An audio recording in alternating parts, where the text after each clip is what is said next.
They weren't just expensive, they were absurdly priced. But in order to not cause her any mental burden, Emo only patted her hands and said, "Nah, I have a lot of these, but just don't do it again." Oh, Tang Beiwei glanced at Emo. She knew he wasn't telling the truth. Emo and Tang Beiwei chatted for a long time before Su Jingwen walked in. She couldn't believe the effects of the pill. She had had the beauty pill before, but compared to the face-preserving pill, it was nothing. The pill made her skin smooth like jade, and all of minor imperfections on her face were gone. That pill couldn't be cheap. It explained why Beiwei's skin was so admiring. She took that pill too. "Sister Jingwen, you were already very pretty, but now you're like a goddess," Tang Beiwei said exaggeratedly and walked up to her. Su Jingwen glanced at Emo, but she didn't thank him. She knew that the pill must be absurdly expensive. It wasn't for sale in the market yet, which meant that it couldn't be mass-produced. "Emo, are you busy these days? My mother wants to see you once, but she hasn't gotten the chance yet." Su Jingwen looked expectantly at Emo. Emo hesitated and said, "I will be staying here for 2 days. I can go to your house once. Also, I am busy for the next 2 weeks, but afterwards I have a free month." "Okay. Then the beginning of next month I'll wait for you at my house," Su Jingwen quickly said. "I'm free tomorrow and the day after." "Why next month?" Emo asked curiously. Tang Beiwei pulled Emo's hand and said, "If she says that, it must mean that her mum isn't at home. Brother, you're a wealthy landlord now, we should go to the biggest restaurant in town tonight. Pity that Sister Yunbing went to Beijing, otherwise she could join us too." Emo didn't mind. He said, "Okay, let's go." Emo spent the next 2 days with Tang Beiwei, and he didn't bring up going to Flowing Snake again. If she wanted to live there, Emo would let her be. In these 2 days, Emo not only taught her fireball magic, but also wind control. During this time, Emo, Tang Beiwei, and Su Jingwen played around the entire region of Ninghai. These were the happiest 2 days of Tang Beiwei's life. Emo rarely had so much time to come and play with her. After 2 days, even though Su Jingwen and Tang Beiwei had unwilling eyes, Emo left Ninghai. "Beiwei, you're really lucky. Your brother is a very capable person. He's truthful and hasn't indulged himself in hubris. He's a real man." Su Jingwen was looking at Emo's back disappear in the distance and said what she thought from the heart. Only after that did she realize her words were a little awkward. She blushed and wanted to find a way to explain it. But Tang Beiwei was also looking into the distance and subconsciously answered, "The fact that he is my brother makes me the happiest, but also the unhappiest." Su Jingwen looked at Tang Beiwei and immediately understood. Tang Beiwei had never seen Emo after she had matured. Furthermore, Emo cared a lot for her, so no wonder she was very dependent of him. Thinking about this, Su Jingwen sighed. Even if Emo wasn't Beiwei's brother, she had no chance. Su Jingwen and Tang Beiwei stood in the middle of the road without moving and looking into the distance. Xiyu Hotel was the only 5-star hotel in Guicheng City, because the building hadn't been haunted in the past half a year. This was very rare in the ghost city. Other hotels would have it once or twice a year. In serious cases, people would die. In lighter cases, people would have to stay in the hospital for half a month. Many hotel owners had started to leave the ghost city, but Xiyu Hotel's business was growing. Other people didn't know why, but its boss, Wuxia, knew all too well. It was due to the defense artifact Emo had given him. Wuxia knew there were a lot of hidden masters in this world. Although the government had only vaguely hinted what was happening, he knew this tournament wasn't like the usual. Many people of the upper class were coming. More importantly, even these people didn't get a chance to stay at the Xiyu Hotel. He could immediately tell this tournament was extraordinary. What is more, these upper-class people would come there respectfully every day to visit the people staying in it. Sometimes they would wait for a whole day, but they didn't get impetuous at all. Hence, he ordered all the waiters in the hotel not to offend anyone, even if it was someone who seemed insignificant. Otherwise, they had to be responsible for the consequences. But now Wuxia was in trouble. He didn't want to offend anyone, but the people in the hotel were fighting and he couldn't do anything about it. Someone wanted to stay there, But because there were no more rooms, the person didn't leave and offended a guest. Now they were fighting. Han Yen was annoyed. She had come to the hotel like Yimo had told her, and asked the waiter for Yimo's room, but she couldn't find someone called Yimo in the system. This made Han Yen feel very embarrassed. Many people were looking at her with weird glances. "Are you from the Guanghan sect?" Just when Han Yen didn't know what to do, a man in his 20s approached her and asked nonchalantly. Han Yen relaxed. It was easy to see it, as she wore the clothes of her sect. "Yes," Han Yen replied respectfully. The man said seriously, "Little girl, do you think a nobody from the Guanghan sect can get a room at Shiyu Hotel? Are you dreaming? Sai, it doesn't even matter if your sect came or not. Why suffer for your face?" Seeing this man's serious expression, everyone laughed. Han Yan's blushed, but she didn't dare talk back. That person was from the Xia family. Although she didn't go out a lot, she could recognize him from his clothes. Although the Xia family wasn't one of the 6 great sects, they were just below them. Guanghan sect was indeed a nobody to them. Han Yen knew that if she made them angry, her sect and even the Han family might get involved. "Brother Xia is right. You can come live in my room is very big." Although you're average looking, I don't mind. Someone in the audience smirked. There was another round of laughter. People in the hidden sects were always cultivating and rarely came out. They had no empathy. They had been taught that power was everything. No one would care about a weakling like Guanghan sect. "Fuck your bullshit. Why don't you go back and sleep with your mum?" Han Yen finally burst out. She had always been treated with respect. Since when did she accept to be humiliated like this? "Bitch, you must not want to live." The man's face went cold, and dashed in front of Han Yen to slap her.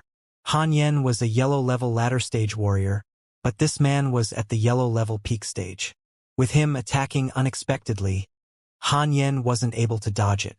Slap Han Yen was hit spot on. Han Yen could no longer control the anger in her heart. Since when had she been treated like this? She didn't even think before pulling the sword from her bag and thrusting it towards her attacker. "You want to fight? Very well. Big brother will play with ya." This man swiped his waist, and a soft sword appeared in his hand. Ding ding! After just 2 strikes, Han Yen's sword was hacked to pieces, after which the man kicked at Han Yen without mercy. If Han Yen were still cool-headed, this kick might not have landed, but she had lost her clarity of mind. She just wanted to kill this guy who'd insulted her. But the more she was like that, the more the man would gain the upper hand. The guy kicked Han Yan's leg as she flew meters away onto the floor, incapable of any resistance. Han Yan was stunned. The man then walked up and sneered. "Do you believe that if I step down once more, your other leg will also break?" Han Yan gritted her teeth and stared at the man in anger without saying anything. "I don't," a cold voice replied for Han Yan. The man was dazed and looked at Emo, who wore an ice-cold expression on his face. "Who the hell do you think you are to be acting against me?" People around were getting more excited as they saw the fight heating up. Emo ignored the man and connected Han Yan's broken leg before giving her a pill.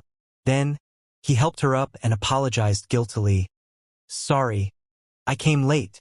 As Han Yan saw that Emo had come, she finally couldn't hold the grief in her heart and fell into Yemo's arms, crying. She knew it would be very chaotic at the time of the tournament, but she didn't expect this to happen. There was not a single bit of sympathy in this world at all. Yemo held her and saw the palm print on her face. He inquired coldly, "Who hit your face?" Before Han Yen could reply, the man cockily said, "Your grandpa." "I did. If you've got the balls, why don't you come hit me? If you don't, then slap yourself and roll the hell out of here." People laughed yet again, but this time the laughter was obviously less. Many people had noticed how Emo reconnected Han Yan's obviously broken bone like it was nothing.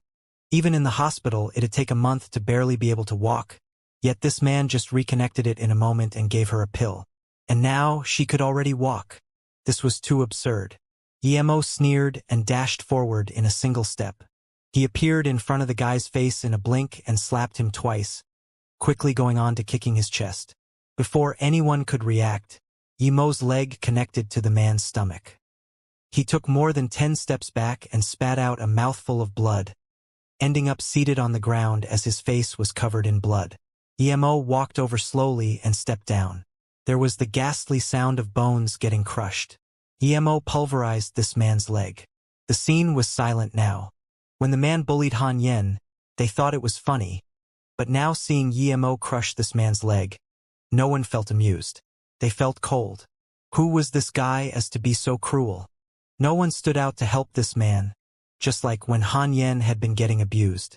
Wang Xie, who was still upstairs, didn't dare to come down for a look. He was scared of getting caught in the crossfire. I am Yi Jiansek's Feng Nan. You can't add a dash before the man was able to finish speaking. Yimeau already stamped down on his other leg and then stomped on his chest.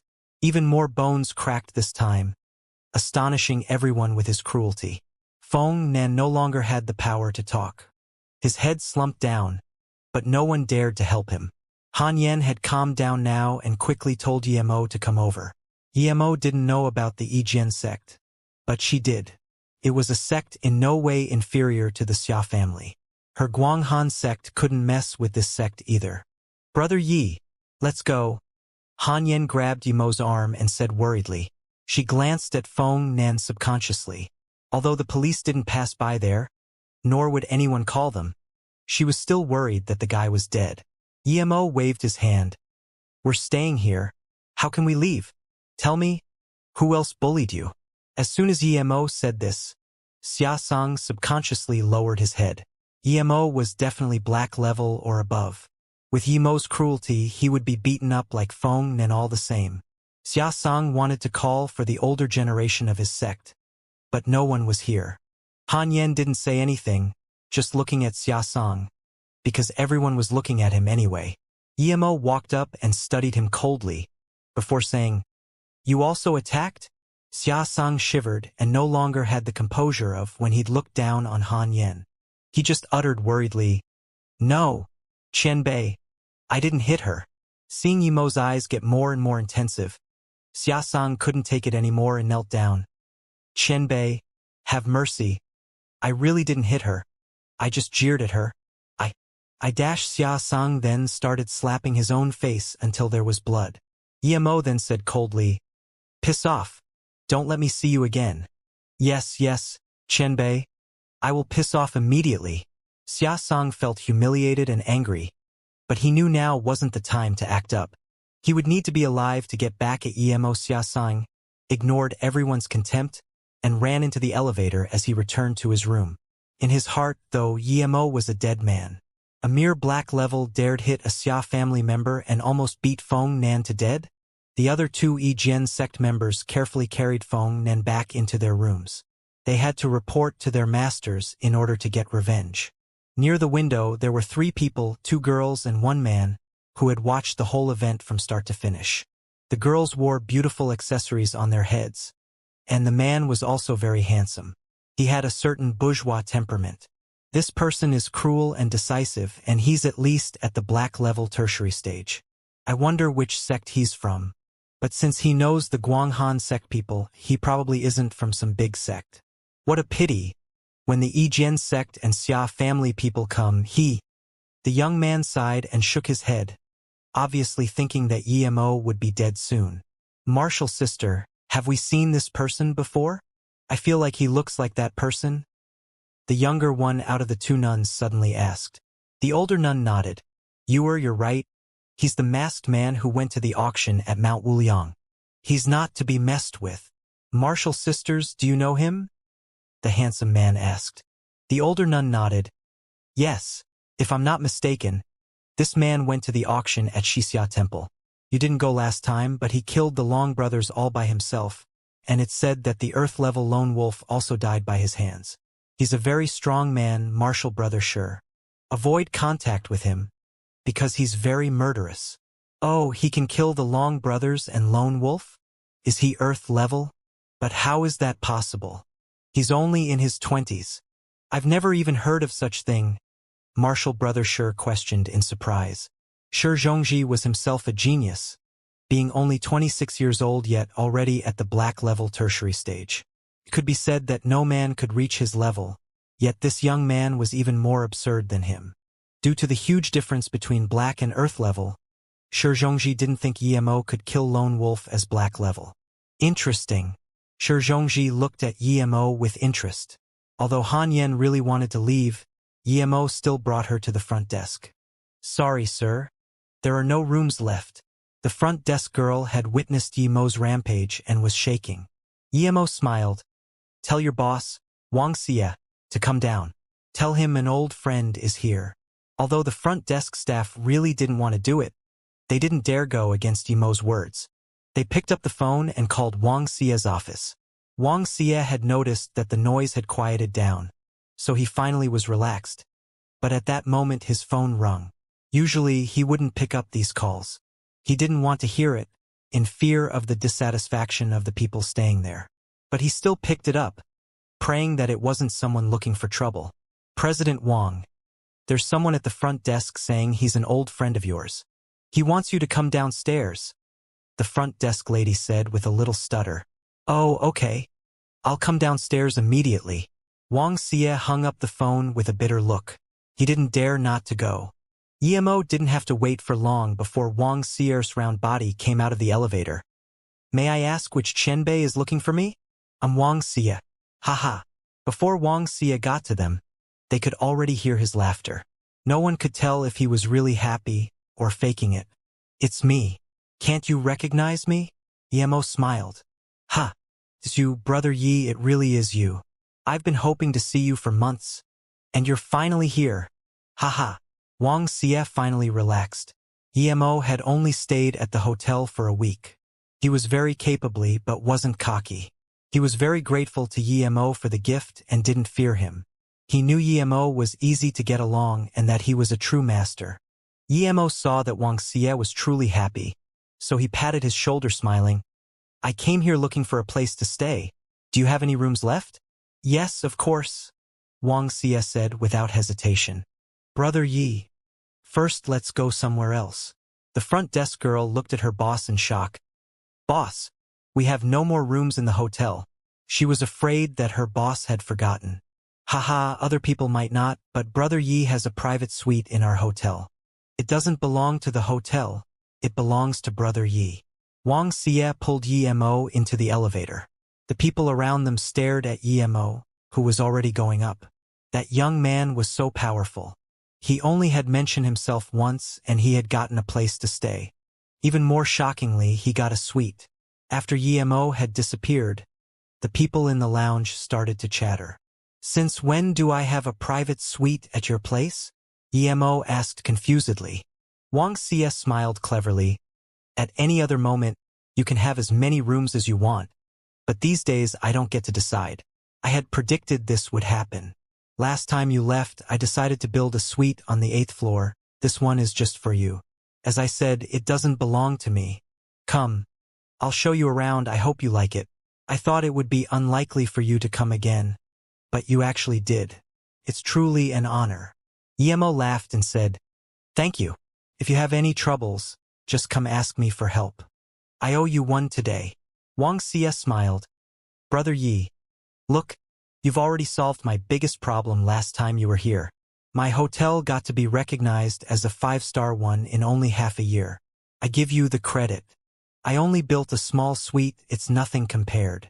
Wuxia brought Emo to the top, and there was indeed a mansion-like suite. Not only did it have all sorts of flowers, the inside was also very clean. It was obvious that someone had been cleaning there every day. Such a pretty suite, Han Yen exclaimed. Not bad. Emo also casually complimented. The most important thing was that Wuxia was a truly good manager. Although he hadn't known if he would come or not, he had prepared everything for him. It might have seemed simple to achieve for him, but his effort was appreciated. No wonder his hotel was the best in Ghost City. Han Yen walked around happily. She hadn't really expected Emo to be able to find such a great place to stay at. In her heart, her view of Yemo's capabilities had increased a lot too. Brother Yi, if you're happy, stay here. The waiters can come 24/7. As for food, you can choose whether you want to eat downstairs or get the waiters to bring it here. Wuxia saw that Emo was very happy with it, so he felt proud of what he had prepared a few months ago. Emo had only been gone for a month when he had started building it. Now it was put to use indeed. He also felt lucky. If he hadn't built it, Emo would have no place to stay. He would have been dared to offend anyone staying there then. Boss Wang, I came just for you. I need some help. Just when they were talking, the elevator door opened again and a man with a huge beer belly walked in. Mayor Wu. When did you arrive? If you need something, just give me a call. No need for you to come here personally. Wuxia saw the man and quickly walked over to him with a hospitable smile. That man was Wu Ingyuan, the vice mayor of Guicheng City. He already knew why he had come.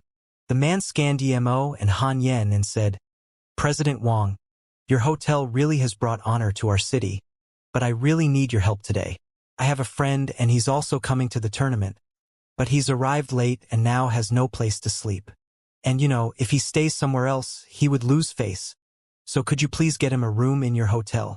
There was only one 5-star hotel in the Ghost City, and most of the hidden sex people were staying there. If you stayed somewhere else, you would be losing face indeed. Wuxia said with hardship, I'm really sorry, Mayor Wu, but as you know, I don't get to decide this. The man wasn't disappointed at Wuxia's words at all. He kept smiling. I know this, of course. I wasn't asking you to empty a room, but I know you have an empty suite. How about letting my friend stay there? What do you think? Emo's expression didn't change. He was waiting to see how Wuxia would react. But Han Yan's expression changed. Emo had already offended 2 sects. She didn't want to think what would happen if he offended one more. With these thoughts, Han Yan had a worried look and wanted to persuade Emo to change to another hotel. Although Emo was strong, he couldn't face that many people. Wuxia didn't look troubled at all. He just laughed and said, It's no surprise that Mayor Wu asks me this. If this suite belonged to me, Mayor Wu could let anyone live in there. But it's Brother Ye's property. I just helped him build it. Brother Yi.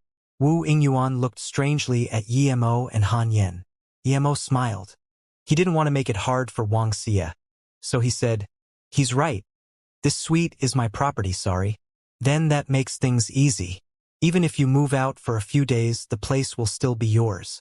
Of course my friend won't let you lose out. He's a hidden master too. Wu Ingyuan said. He thought that that would be the best way to do it.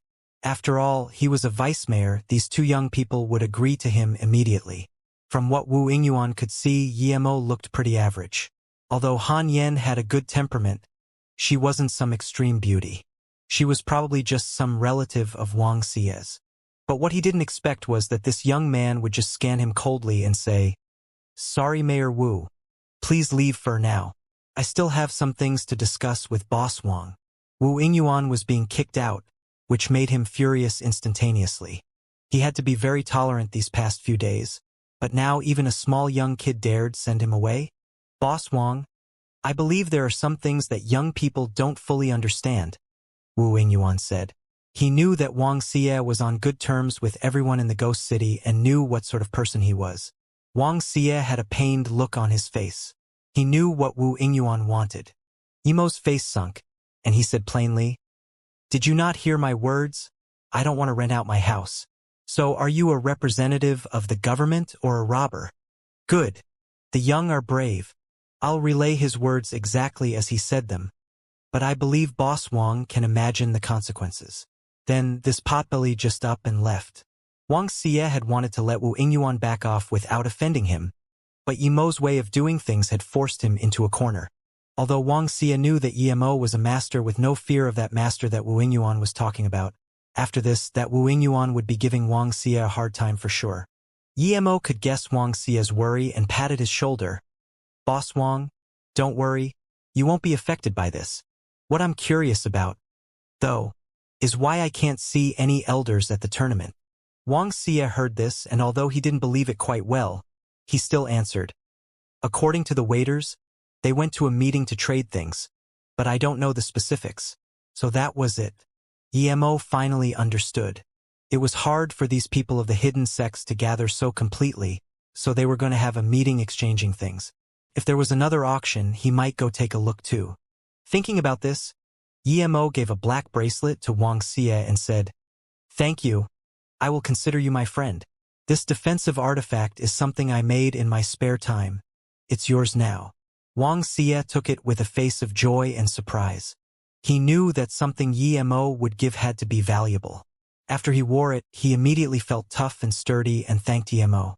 On top of that, Yemo said that he was his friend now, so he didn't even care about the matter of Wu Yuan. Worst comes to worst, he would just move to another city. Seeing Wuxia leave, Han Yen said worriedly, "Brother Yi, the person you hit was from Yijian sect, and the man who knelt down was from the Xia family. They are powers our sect can't handle. I'm afraid that this night." Yemo smiled and didn't answer her directly, saying instead, "Yes, your power is too low indeed. You're at the yellow level tertiary stage, and you haven't even fully consolidated it yet. If you go into the tournament like this, I think it'll be very hard." Han Yen blushed. She knew Yemo was speaking the truth. But this tournament was very important for her, and there was rarely anyone in the Guanghan sect who could reach yellow level tertiary stage before 30. She was already a genius by their standards. Yemo could tell what she was thinking from her face and said, "You gave me a 1,000-year lotus seed, and I told you then that I would give you a pill when I had the chance. Now I'll give you 2 pills to choose from. One is a lotus life pill made from the seed. Another is the chi increasing pill." Seeing Han Yan's confusion, Yemo said, "The lotus life pill can cure any injury, and even bring back the dead depending on the state of the brain." "There's really such a precious pill?" Han Yen said dubiously but didn't deny the existence of it. "If there really is such a precious pill, I would want it for sure. Can it cure even cancer?" Han Yen asked. Yemo nodded. "Theoretically, yes. But do you not want to know the use of the chi-increasing pill?" Han Yen immediately replied, "No matter how potent it is, it can't be as strong as the lotus life seed. Of course I want the lotus life seed." Yemo smiled and put 2 vase bottles on the table. The left is a lotus life pill, the right is a chi-increasing pill. The chi-increasing pill can make ancient martial artists go up 1 to 3 levels depending on the person's talent. "What? Wouldn't that be more powerful than the black rising pill?" Han Yen was stunned for a long time before asking, "If there really were such a pill, wouldn't there be tons of ancient martial artists?" Yemo didn't say anything and waited for her to choose. Han Yen took the chi-increasing pill without hesitation. "Of course I want the chi-increasing pill, but does it really have that effect?" Yemo smiled. "You will know after you eat it." Then, Yemo asked, "Do you know the power level of the people entering this tournament?" Han Yen shook her head. "I don't, but I know that there will be at least more than 10 black-level geniuses. The rest should be at the yellow-level tertiary or peak stage." Yemo nodded. With Han Yan's talent, this chi-increasing pill should allow her to reach black level and get into the top 30. If he didn't give her the chi-increasing pill, she would have a 90% chance of failing. Then, Han Yen looked at the chi-increasing pill in her hands with obvious excitement. If this pill was real, she pretty much didn't need to go to the tournament. Her main purpose was to get a black rising pill. She really didn't care about that couple 100 million. Yemo saw that Han Yen just stood there with the pill in her hand. So he said, "Eat the pill first and then start cultivating. I'll get you a weapon." Han Yen listened to Yemo and ate the pill. The chi-increasing pill melted in her mouth immediately and resolved into an intense, pure essence chi that charged at her meridians. She sat down and circulated her cultivation method to digest the pill. 3 hours later, Han Yen stood up in excitement. In a mere 3 hours, she had now reached the peak of the black level primary stage. She would only need a single special moment to reach the black level middle stage. The pill Yemo gave her was too absurd. How much would it be worth? She didn't even dare to imagine it. As Yemo came in and saw this, he praised, "Not bad, you're at the peak of the black level primary stage now. It seems like you can get into the top 30 for sure. If you do well, you might even get into the top 10. Han Yen saw the impurities coming out of her body and quickly said, "I'll go take a shower." Yemo didn't have to wait long for Han Yen to come out. She walked up to Yemo and said gratefully, "Brother Yi, I'm really thankful to you for this. I know the pill must be very precious. If I get into the top 30, then the money reward. Emo waved his hand. The pill is what I promised to give you. You don't need to thank me. I made a sword for you. Try it. Wear this wrist guard too. There are 3 sword moves that I made in my spare time. See if you can get familiar with it before the tournament. I can only help you this much. I'm going out tonight. If you need anything, just give me a call. Emo had just given the thing to Han Yen when his expression changed drastically. His spirit sense could scan everywhere in this hotel. And at that moment he saw Wuxia getting choked and slapped on the 3rd floor. You keep practicing here. I'm going out for a bit. Then Emo hurried downstairs. Before Han Yen could react, Emo was gone. She looked at the long sword in her hands carefully. She hacked the table gently, and it sliced off a corner of the table as if it was tofu. Han Yen was dazed. What sword was that? The sword had a much higher caliber than the weapons in the extreme weapons vault. Meanwhile, in a big room of the 5th floor, the leader of the Xia family, Xia Changtian, sat at the top seat with a green face. Hearing Xia Seng's exaggerated report, he and a few elders had just come back from a meeting, and they were going out again that night, but that had happened. Xia Changtian slapped on the tea table. How can he have such big balls? A mere Guanghan sect member and a black-level insect dare to mess with our Xia family. The sturdy Nan wooden tea table was smashed into pieces because of the hit. Xia Sang knelt on the ground, but there was coldness in his eyes. He knew that Yi Gai was dead meat. The family leader was furious. Xia Sang, you've lost face for our Xia family. When we get back, you will face the wall for a year, Xia Changtian reproached. At that moment, an elder sitting next to Xia Chantian intervened. Xia Sang, you said that young man was in his 20s and has black-level tertiary stage power? Xia Sang quickly replied, yes, Elder Pang. Shi Zhongji from Jiuming Academy said that Yi Gai is probably in black-level tertiary stage. A black-level tertiary stage master in his 20s? His surname is Yi. Hearing this, Xia Changtian murmured. Suddenly, his face changed drastically, and he glanced at the other elders. His expression turned bad. Emo. Xia Changtian and Xia Pang said this name at the same time. After that, they were sure that young man was Emo. Other than Emo, who would have such power that even the hidden sect members didn't know? The main thing was that, who else would dare beat a Yi Jian sect disciple that badly? A shiver rose up from the back of Xia Changtian and Xia Pang. Although news of Emo beating Dianzong until they had to seal their sect hadn't gotten out, there were some rumors about it. Even if it was fake, it was known that Emo had decimated the He-Lu sect and that they had no choice but to seal their sects and hide.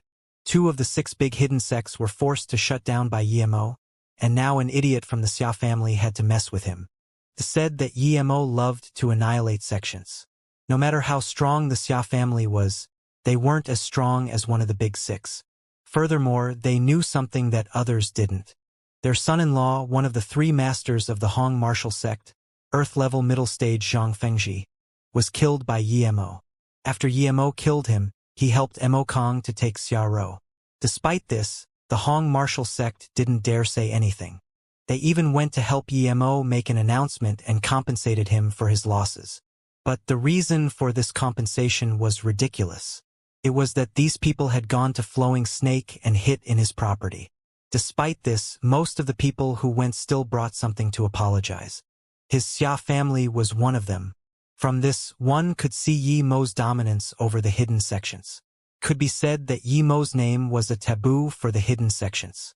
Xia Changtian didn't know what the other 4 sects' attitude to Yemo was, but his Xia family didn't dare to mess with Yemo. They wanted to get on Yemo's good side. But it was all ruined because of the idiot Xia Sang. If Yemo got pissed, their Xia family would be in trouble. Family leader, perhaps we can contact Ro and get Mo Kong to get his mercy. Xia Changtian was willing to sacrifice Xia Sang if needed. Family leader, Xia Sang still called out at the wrong moment. Piss off, you animal. Our Xia family will sooner or later be destroyed by trash like you. Xia Pang kicked him. Xia Sang was sent thrown in the air while spitting blood, but he didn't dare say anything.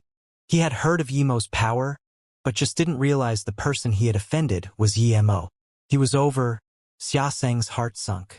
He felt he was too unlucky. A random guy he messed with turned out to be Emo. Immediately go see if Emo is still in the hotel. If he is, notify me as soon as you know, Xianxia said decisively. He needed to get Emo's forgiveness as quickly as possible. Family leader, Jiansek's sect leader and teaching elder are here to visit, someone reported. Xia Changtian and Xia Pang immediately knew why they had come. They wanted the Xia family to join them in fighting Emo. Xia Pang sneered. The Jian sect didn't need them to deal with a mere black-level warrior. They didn't know who Emo was, and if he had a good background, then they could drag the Xia family down with them. Please, come in. The Jian sect was no lesser than the Xia family. Xia Changtian didn't want to get on their bad side either. Xia brother, you got quite a catch today.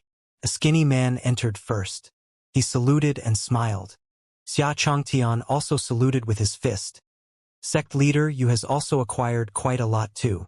As soon as these few people sat down, the man Xia Changtian had sent rushed back in and said, Emo just went to the 3rd floor into the boss office. Xia Changtian got up as soon as the man said this, and left quickly with Xia Pang. Before he left, he hurriedly said, Sect leader you, I have very important business to deal with. We will talk later. Seeing this, the sect leader and the elder thought it was strange and too rude. A mere family like the Xia family dared to act like that. He had come to visit them personally, but they left hurriedly.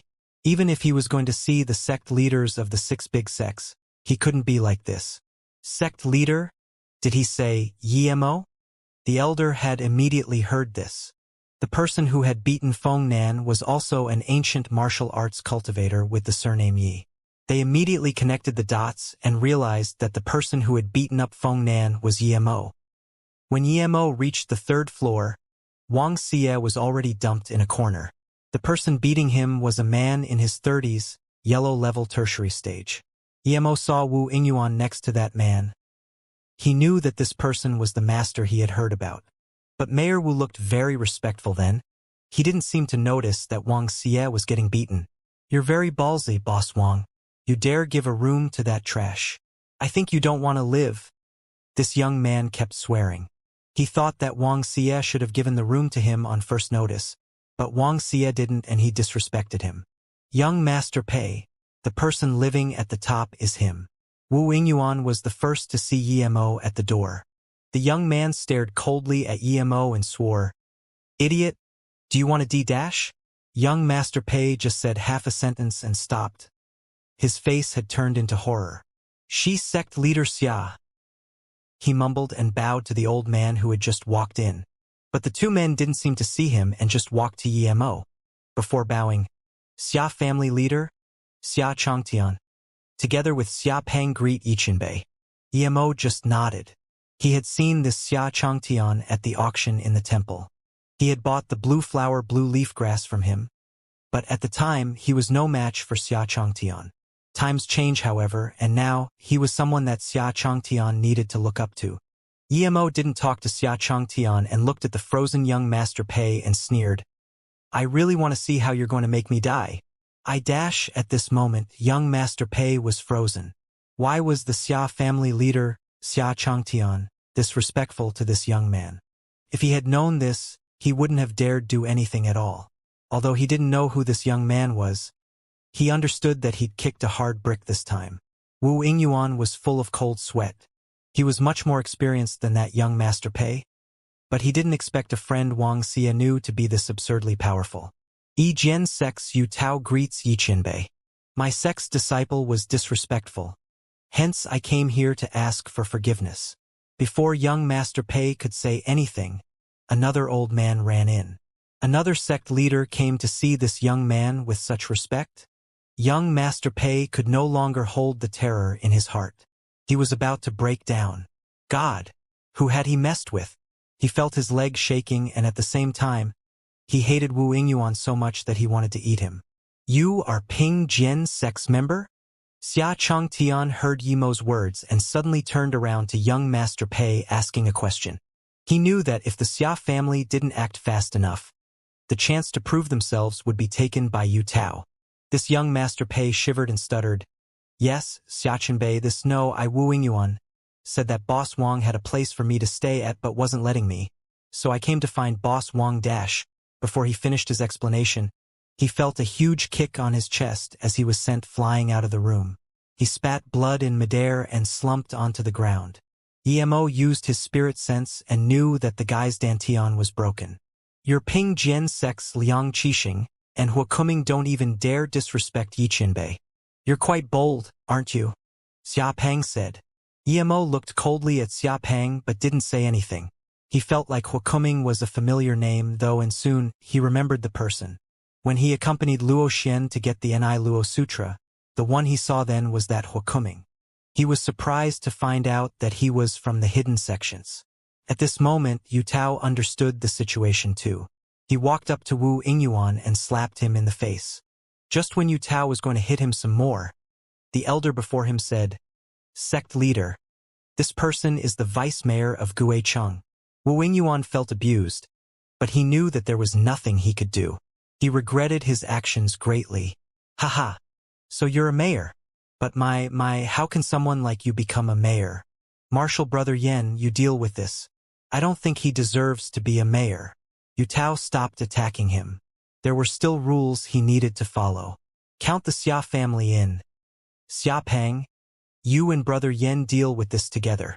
Xia Changtian didn't want to fall behind. Wu Ingyuan was dazed. He didn't expect that he would lose his position in the end. He comprehended the power of these hidden sect behemoths well. It was no joke if they said that he wasn't going to be a mayor anymore. Yiqianbei, I was blind. Please have mercy on me. Wu Ingyuan knew that he needed to beg Emo for mercy. Emo looked coldly at Wu Ingyuan and said, "Piss off now. If you stay here a moment longer, then you won't get the chance to leave at all." Wu Ingyuan knew this wasn't a mere threat. Although he didn't know who Emo was, he had to be someone significant. Losing his job was better than losing his life. Thinking like this, he didn't dare speak anymore and just ran out. He wanted some support first and see if there was any chance of a comeback afterwards. When Wang Xia got up, he was confused. He knew Emo was a hidden master but didn't expect him to be this influential. Even the powerhouse titans living here had to suck up to him. Emo watched as Wang Xia got up and knew that he didn't sustain any internal injuries. He looked at his empty wrist and asked speechlessly, "Old Wang, where's the bracelet I gave you?" Wang Xia said shamefully, "I tested it and that bracelet indeed did have quite the defensive power, so I gave it to my son. I didn't expect this Wu Ingyuan to take action like this. He's a mayor, yet he brought some hoodlum to beat me." Emo couldn't blame him. He could only say, "If I have the time, I'll make you another one. I don't have any more on me." Yiqianbei. Yu Tao saw that Emo finally turned around and said awkwardly. Emo nodded. He knew that they were sucking up to him for now, but in their world, whoever was stronger was the boss. The Xia family came because of Xiasang, and this Yu Tao came for Feng Nan. He beat their people, yet they still came sucking up to him just because he was stronger than them. There was nothing to be grateful about. If he didn't have his current power, what would be waiting for him was a coffin. Yu Tao came to ask for forgiveness. My sect disciple offended Qianbei. It's my fault. Yu Tao saw that Emo was willing to talk to him calmly and felt a little relieved. But before he finished, Emo stopped him. Emo looked at Yu Tao and Xia Changtian and said plainly, "I understand your intentions for coming, and this thing ends now. Wang Xia is my friend, so I hope your men don't cause trouble during your stay." "Yes, rest assured Yiqianbei. We will control our sect disciples and make Boss Wang happy," Yu Tao immediately said and finally felt assured. To him, it was the best possible outcome that Emo ended it now. He had heard too much about Emo's slaughterings. Wang Xia was dazed and felt emotional. It was because he made a friend like Emo that these titans had to restrict their disciples to make him happy. In the past, he had merely been the lowest in this hotel. It seemed like building Emo a suite here turned out to be his life's best decision. It was because of his actions that he managed to acquire Emo's friendship and get these titans' respect. Yiqianbei, this is the jade card for entering the gathering tonight. If Yiqinbei has the time, you can come and take a look. The location is King Qingguang's palace in the Ghost City. Xia Changtian knew this was the best time to suck up to Yimo and took out his card without hesitation. He had 3 anyways. Oh, thank you, sect leader Xia. Yimo accepted the card. He was planning to go check it out at night anyways. Yu Tao saw that Yimo had accepted the jade card and regretted not giving him one too. Why hadn't he thought of it? He also handed over one to Yimo and said, I also have one here. If Yiqinbei needs somewhere to go, you can use it. Yimo thought of Han Yen. It would be good to take her with him. Furthermore, if he didn't take the card, Yu Tao would worry that he hadn't forgiven him. Thinking about that, Yimo took the card. Seeing Yimo take the card, Xia Changtian and Yu Tao knew it was time for them to leave. Yimo went back to find Han Yen. He was going to let her come with him and see, but she said she wanted to practice the 3 new moves. Yimo thought about it and agreed. The tournament was nothing for him, but it was a big deal for Han Yen. Moreover, if she went to the meeting, she wouldn't buy anything. Their suite was very spacious. Yimo gave Han Yen a few pointers and left to the meeting on his own. Ever since participating in that auction, Yimo never underestimated again the wealth of the hidden sections. They even had the blue flower blue leaf grass. Who could say that he wouldn't find something he needed there? The wild blue flower blue leaf grass was the most potent, but it wouldn't blossom for the 2nd generation if it was grown artificially. The one Yimo bought was a real wild-grown one. Yimo wanted to wait until it matured to concoct the foundation establishment pill with it. His cultivation had reached a bottleneck. Without outside help, it was very hard for him to break through in that deprived environment. The silver heartgrass was useful for qi gathering primary stage, but he was middle stage now, its use was very limited. Plus, he only had 1 silver heartgrass left. The purple gear vine had some use, but it only budded. Although the qi increasing pill had some use for him, it wasn't enough. If he used it all, he would reach the middle level of stage 4 at most, so he might as well use it to power up his men. This pill had the biggest effect on the first consumption. Later on, its effects become weaker. So, Yimo had some expectations for the hidden sex meeting. Yimo got some food and arrived to the meeting before it was going to start. Yimo went inside the palace, which was old and had incense smell everywhere. There were many statues of minor Buddhas, and in the back room, there was a large hall with a banner on the door that said, Ancient Martial Arts Meeting. What Yimo was surprised about was that the meeting had just begun, but the hall was already filled with people. Yimo just walked to the door and a waitress approached him. She looked at Yimo's jade card and brought him into the hall. Yimo saw the girl was surprised, as though she felt Yimo was too young. But one couldn't tell from her expression. It was usually the sect leaders and powerful men who came. Other than the core disciples who had been brought by their elders to broaden their horizon, most people were above 40. At the same time Yimo came in, all the eyes were on him. Yimo was so young, but he could come to the meeting. Many people were pondering over his identity. Although almost no one had seen Yimo before, some still recognized him. They had seen Yimo's picture before. The small portion of people who recognized Yimo nodded to him. Although some people wanted to stand up and talk to Yimo, they were all from the hidden sects and needed to maintain their face. If they were too respectful to Yimo, other sects may look down on them. After all, Yimo was too young. More importantly, the big sects hadn't said anything yet. These people were different from Xia Changtian and Yu Tao.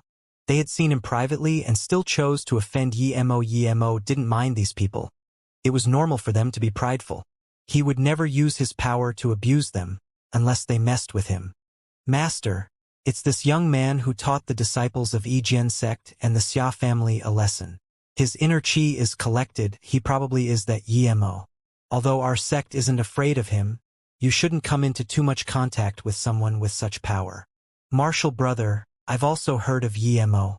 Some people even took his photo to recognize him, but this arrogant fool only dares to bully weaklings like the Yijian sect or the Xia family. If he dares challenge our Jiuming Academy, he will find that there's always someone stronger than him, a middle-aged man said in contempt. Martial brother Zheng Yimo is different. He Lu sect is a good example. If he could kill their Earth levels, it means that he's at least Earth level. Reaching Earth level at his age is already like being a genius amongst geniuses. We should try to not touch him. The old man frowned and said. This middle-aged man didn't dare to refute, but said quietly, Martial brother is right. Although the He-Lu sect is said to be one of the 6 big sects, I don't think they deserve that title.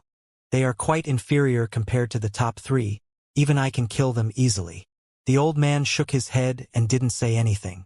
A middle-aged woman next to him said, Martial brother Zhang, just listen to our sect leader. Yes, martial sister. This time, martial brother Zhang didn't rebuke. Emo scanned and didn't find people from Serenity. It seemed that they hadn't come that time. Emo's name didn't seem to be well received among the hidden sections. After he sat down, the seats next to him remained empty. It seemed like no one dared to sit next to him. Emo smiled, he didn't mind it. Other than some relationships based on interests, he didn't have any friends in the hidden sects, and didn't need them. Most of the hidden sects people looked down on outsiders. They felt they were better. Other than the 36 rivers, who had ranked quite low among the 6 big sects, the other 3 big sects obviously weren't friendly to Emo. And due to this, other people didn't dare show their goodwill to Emo. But not everyone cared about what the big sects thought. A short middle-aged man walked up to Emo, sat down beside him and asked, Friend, are you Emo? Did you really annihilate the He-Lu sect? Emo smiled. Indeed, I'm Emo. But I didn't annihilate the He-Lu sect. I just swatted a few flies that were buzzing in Beijing. Great! Brother Yi, you have a lot of courage. Let me introduce myself, I'm Xianxia. I'm not here for the tournament. I'm here just for the meeting, the man said. Emo looked at Xianxia, he was Earth-level middle stage. He nodded and didn't say anything. In this moment, an old man stood up.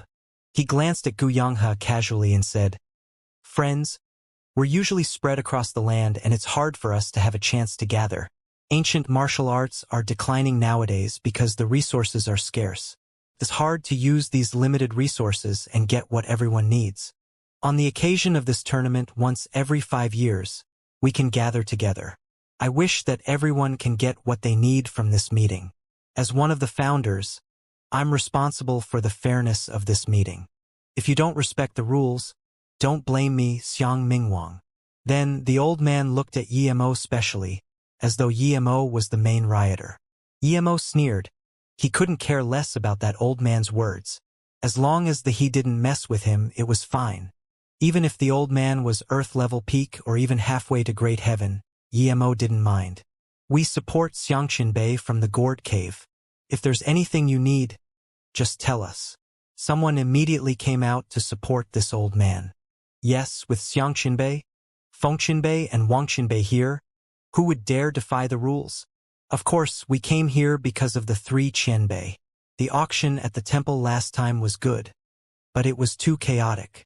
Brother Liang is right, I went to that last auction. I heard that the people who bought the Tai sword and Earth-level cultivation method were all killed. Oh, and the person who bought the Lu blue carrot died too. Seeing the discussion below, the old man called Xiang nodded in satisfaction and spoke. This meeting will be held by me, Brother Feng from the Jingming Academy, and by Brother Wang from the Nan Mountain. We hope everyone finds this trip worthwhile. Well then, I won't waste any more time, the meeting begins now. Those who need to trade, raise your jade card and say what you're trading and what you need. Then the old man sat down as he looked at Emo once more, as though he could do something bad at any moment. Xianxia whispered to Emo and said, Brother Yi, this long-bearded man is called Xiang Mingwang and is the vice-sect leader of the Gourd Cave. He's half-step Great Heaven, very strong. The Gourd Cave is ranked first among the Big 6 and is far from what the He-Lu sect can compare with. It's said that he could annihilate the entire He-Lu sect by himself. This old man might look amicable, but he's the most aggressive one, the type to kill in the slightest of conflicts. As though feeling Xiang Mingwang's eyes glance at him, Xianxia ducked his head. He's that strong? Then wouldn't the sect leader of the Gourd Cave be even stronger? Emo murmured subconsciously. Although he didn't know how many Earth levels He-Lu sect had precisely, this Xiang Mingwang could annihilate the He Lu sect by himself. Clearly, he exceeded Yi Mo's estimations. The He Lu sect was similar to Dian Song in power. Although Yi Mo had practically annihilated Dian Song, he almost lost his life under their 7-kill formation and was forced away by that monk, Wu Dao. If the Xiang Mingwang really was that capable, then wouldn't he be on par with him or even monk Wu Dao? Gu Yonghe nodded and said, "Of course, but it's said that the sect leader has been in solitary cultivation for more than 10 years trying to reach great heaven. We don't know, though, if he's still alive or not, so right now Xiang Mingwang stands at the top of the gourd cave." "Then how about Jingming Academy?" Yi Mo asked subconsciously. He was thinking that if the sect leader of Jingming Academy was as strong as Xiang Mingwang, then he would be in trouble if they were to gang up on him. Gu Yonghe said in an even quieter voice, "Other than Dian Song and He Lu who sealed their sects, the other 4 big sects all came. The strongest is Gourd Cave and the second strongest Jingming Academy. The reason why Jingming Academy is ranked second isn't because they aren't as strong as the Gourd Cave. In terms of power, Jingming Academy should be stronger than Gourd Cave, but since they rarely fight, their fame isn't as great as the Gourd Caves." Yi Mo nodded. This Jiuming Academy was no simple place indeed. Gu Yonghe continued, "The third strongest is the Wang family of the Nan Mountain. This time, their family leader Wang Lenchan came too. Said that he fought with Xiang Mingwang once. They supposedly fought for a whole day before he lost by half a move. They have their business in the outside world, but the true ancient martial arts disciples are not allowed to be involved in business. So the Wang family isn't all too famous in the outside world either. The fourth strongest would be Diansong, with their sect leader Bian Shihai being said to be at the earth-level tertiary stage. At this moment, a very bulky and wild man brought out a wooden box and said, "Since no one is starting, I, Xianxia, will kick of this meeting. This is a 300-year-old yellow essence, which pill makers can use to make the essence chi pill. I wish to trade it for a magical weapon or rare ores." Yi Mo was already touched by this. This place had good things indeed.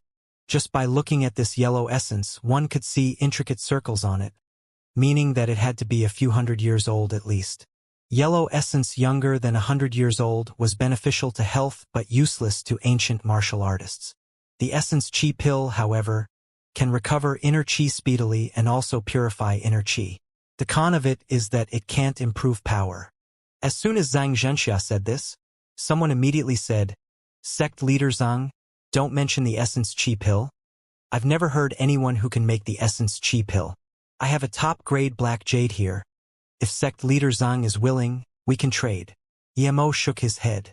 If it were extreme quality black jade, then it might have been barely worthy of this 300-year yellow essence, but top-level black jade was far inferior. Gu Yonghe said, "This Zhang Xianxia is the sect leader of the 36 rivers. They are ranked 5th among these hidden sects. This sect leader Zhang is also at the earth-level tertiary stage, but he's a very heroic person." Yi Mo didn't know how this guy really was as a person, but he wasn't a villain at least. When he first came in, even though Zhang Xianxia knew he was Yi Mo, he didn't hate him because he'd killed He Lu sect's members. He had nodded at him from afar. Zhang Xianxia knew that top-quality black jade was not equal to his yellow essence, and he shook his head for the trade.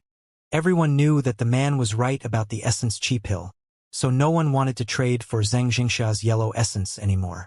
Seeing this, Zhang Xianxia closed his wooden box in disappointment. Just as Zhang Xianxia was about to put away his box, Yi Mo suddenly said, "I'll take this yellow essence for this dagger. Brother Zhang, would this please you?" Then Yi Mo threw out a dagger he had made. It was as if someone was carrying it in the air as it floated in front of Zhang Xianxia. The gathering turned silent for a few seconds. The way Yi Mo threw the sword alone was something only a few at the scene could accomplish. Manipulating an object with inner chi? Nothing to show off about. "I can do that better." That martial brother Zhang from Jiuming Academy commented when he saw people all around admire Yi Mo's power. Feng Wu smiled. "Martial brother Zhang. This wasn't inner chi telekinesis. This was just a casual throw, but the power was controlled very accurately. Even a normal person can do that if they control their power well." Hearing this, everyone came to a sudden enlightenment. It seems I overestimated the guy, Xianxia sneered. Emo scanned the people and also sneered. What he had done was something they could never learn. This was telekinesis by spirit sense. It wasn't just a casual throw. Emo had used this method to see if people would be capable of realizing it, and now it seemed that he had been worrying too much. Xianxia picked up the dagger. As soon as he did, it made a crisp sound that scared him. He immediately started to scrutinize the dagger. Brother Zhang should try inserting your inner qi into it. Emo smiled and said. Xianxia did as advised subconsciously, and an even crisper sound appeared. The dagger began to glow with a white shine. Great dagger! Xianxia yelled in joy. This is a magical artifact? Everyone present started to discuss. The so-called magic artifacts sold to the outside world just carried that name, but they weren't considered true magic artifacts. This one, however, was undoubtedly a real magic artifact. They had seen magic artifacts before, but they were usually just defensive ones. Offensive magic artifacts were really rare. The dagger Emo had taken out seemed to be an offensive magic artifact. Everyone at the scene was shocked. Emo saw this and laughed to himself. It wasn't a magic artifact, it wasn't even a low-level magic artifact. It was just a dagger that he had made sharper with 2 formations inscribed on it. A magic artifact wasn't so easily made. His flying sword was only barely a top-level magic artifact, even after using many precious materials. This was only because he had gotten a star jade. If he hadn't, it would have only been a good-level magic artifact. But Emo knew these people had no notion of low-level, middle-level, or top-level magic artifacts. The whip Xian Daoist used against him was also an offensive magic artifact. But in the cultivation realm, it was only a higher-level weapon. Emo wasn't going to explain this to them. After Xianxia inserted his inner qi, he pulled out the whip around his waist and used the dagger to hack it lightly. Crank, the whip he had meticulously made, was broken. This is a real magic artifact. It's a good dagger, it really is a great dagger. Xianxia caressed the dagger. He was lacking a good weapon. With it, his battle power could increase more than 1 level. At that moment, Xianxia took out the yellow essence and said to Emo, I'm very happy with this sword, but the yellow essence is worth far less than your dagger. Emo looked at Xianxia with surprise. He understood the hidden sex people far too well. It was just how power ruled everything in the cultivation realm. He hadn't expected Xianxia to say that. If it had been someone else, he would have accepted the deal without a doubt. Xianxia's words gave Emo a great impression. He was a really truthful man. Thinking about this, he said, This dagger is nothing to me, I have a few more. Brother Zhang, please give me your yellow essence. Okay, you have my respect, Brother Yi. Haha. Then, Xianxia threw his yellow essence to Emo and started to play with his dagger. Emo took the yellow essence. He looked at Xianxia and said, Brother Zhang is an upright man. Emo approves you greatly. If you have time, you can come to my place later on to have a chat. I live at the top of Xia Hotel. Emo could tell that Xianxia had extremely severe internal injuries. If it was left untreated, he would only have a few years left. If Xianxia was willing to go to his place tonight, then Emo wouldn't mind helping him treat it. Okay. I'll come bother you after this, Brother Yi. Haha. Xianxia sat down. After this, everyone who wanted to trade something looked at Emo, wanting to exchange a dagger with him. But Emo didn't want what they had. They were average pills or earth-level cultivation methods. As the meeting progressed, most people gave up on Emo taking out another dagger. At some point, Xiang Mingwang of Gourd Cave took out a jade bottle and said, I have an earth spirit pill here. It can let anyone below Great Heaven go 1 step further. Everyone started talking about it. That earth spirit pill was worth more than Emo's dagger. Xiang Mingwang didn't mind the people's eyes and just looked at Emo. Emo, if you still have another dagger like that, I don't mind trading this with you. Emo's spirit sense had already scanned the pill. It was a real pill indeed. Emo thought about how someone there could make actual real pills. Did this person have spirit sense too? But he immediately remembered the Shen Nong cauldron. If he could get it, it meant other people had used it before to make pills. Thinking about this, Yemo sneered. Although Yemo was interested in this pill and wanted to see what it was like, Yemo didn't have a good impression of Xiang Mingwang. Furthermore, this pill was at most similar to his qi-increasing pill or even inferior. No one expected that Yemo would just scan the pill and say, "Not interested." "You dash." Xiang Mingwang was angry. He hadn't expected that Yemo would say he wasn't interested in something that precious. Was the pill not worth 100 times more than that yellow essence? Xiang Mingwang's expression sunk and he didn't say anything, but everyone near him could feel his killing intent. Yemo looked down on him. The old man had just said that the meeting had to be fair, but now, just because he didn't want to trade with him, he had killing intent. What a shameless old fart indeed. He had no right to mess with Yemo. Many people could feel the killing intent, but to them the earlier Yemo was killed, the better. Gu Yanghe had just gotten a fist art and was very happy. Upon hearing Xiang Mingwang's words, he sighed and said to Yemo, "Brother Yi, you really shouldn't have pissed Xiang Mingwang off. He's very vengeful and strong. It could be said that no one other than Wu Feng is a match for him."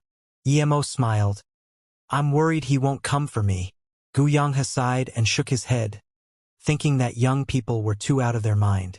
He didn't realize that Yemo was a match for Xiang Mingwang. Yemo was only in his 20s, but he could be as strong as Xiang Mingwang. But he couldn't say that. He just met Yemo and had a good impression of him because he had feud with the He-Lu sect. Yemo killed them. Just when Xiang Mingwang was going to put away the Earth Spirit pill, someone said uncertainly, "Xiangqinbei? Wanbei is Qi Xing from Wu Yi. I have a spirit sensing stone. If dash before Qi Xing could finish." Xiang Mingwang waved his hand and said, "That thing has no use for me." Then, he put away the Earth Spirit pill. Hearing this, Yemo thought it was space abyssal rock, the material to make storage devices. "I'll take the rock." Yemo's words caught everyone's attention again. He knew that the spirit sensing stone was used in the past by ancient martial artists in order to improve their strength by sensing the power inside, but that only worked for those below Earth level. If it had just that function, then it would indeed be more worthless than the Earth Spirit pill. What they didn't know, however, was that due to the real use of the spirit sensing stone, it was worth countless times more than that Earth Spirit pill. Ha! Qi Xing was surprised greatly. It's not like he needed the dagger desperately, but he knew it was worth much more than his spirit sensing stone. Even if he didn't need it, he could use it to trade for the Earth Spirit pill. Everyone at the scene was dazed and immediately realized that Yemo was trying to suck up to Xiang Mingwang indirectly. Almost everyone was sure that Qi Xing would use the dagger to trade for the Earth Spirit stone. Gu Yanghe saw this and felt relieved yet a little disappointed at the same time. Xiang Mingwang heard Yemo's words but sneered. It was too late now. As soon as he got the dagger, he would teach this young man a lesson. Did he think the hidden sects were so easy to mess with? Here you go. Qi Xing was afraid that Yemo would regret his decision and quickly gave his spirit-sensing stone to Yemo. Yemo shook his head. Why was there such a huge difference between people? Xianxia was worried about his yellow essence not being worth Yemo's dagger, but this Qi Xing knew that his thing was worth far less than Yemo's dagger, yet he wanted to trade as fast as possible. Yemo put away the space abyssal rock but didn't give out that offensive magic artifact. He took out a porcelain bottle instead, saying, "This is a qi-increasing pill. It has the undoubtable capability of letting you reach Earth-level middle stage, without any hidden side effects." Qi Xing accepted the bottle absent-mindedly. He had been planning on using the dagger to get the Earth Spirit pill from Xiang Mingwang, but Yemo was giving him a pill now. This? Qi Xing looked at Yemo worriedly. He had never heard of this qi-increasing pill. What if he was cheated? Slap! Xiang Mingwang slapped the table as he suddenly stood up. Yemo, this auction is about fairness. You took someone's thing but gave out a useless pill in exchange. Do you think I won't do anything to you? Qi Xing looked at Yemo and Xiang Mingwang blankly. If he knew things would turn out like this, he wouldn't even take out the stone. He could mess with neither Yemo nor Xiang Mingwang. If it were just Yemo, he would accept the situation and just give the stone to Yemo. But he knew that if he did so now, it would mean starting a conflict with Xiang Mingwang. Xiang Mingwang was looking for a chance to attack Emo. And if he did that, Xiang Mingwang would lose the opportunity to. Everyone at the scene became excited. Xiang Mingwang was going against Emo.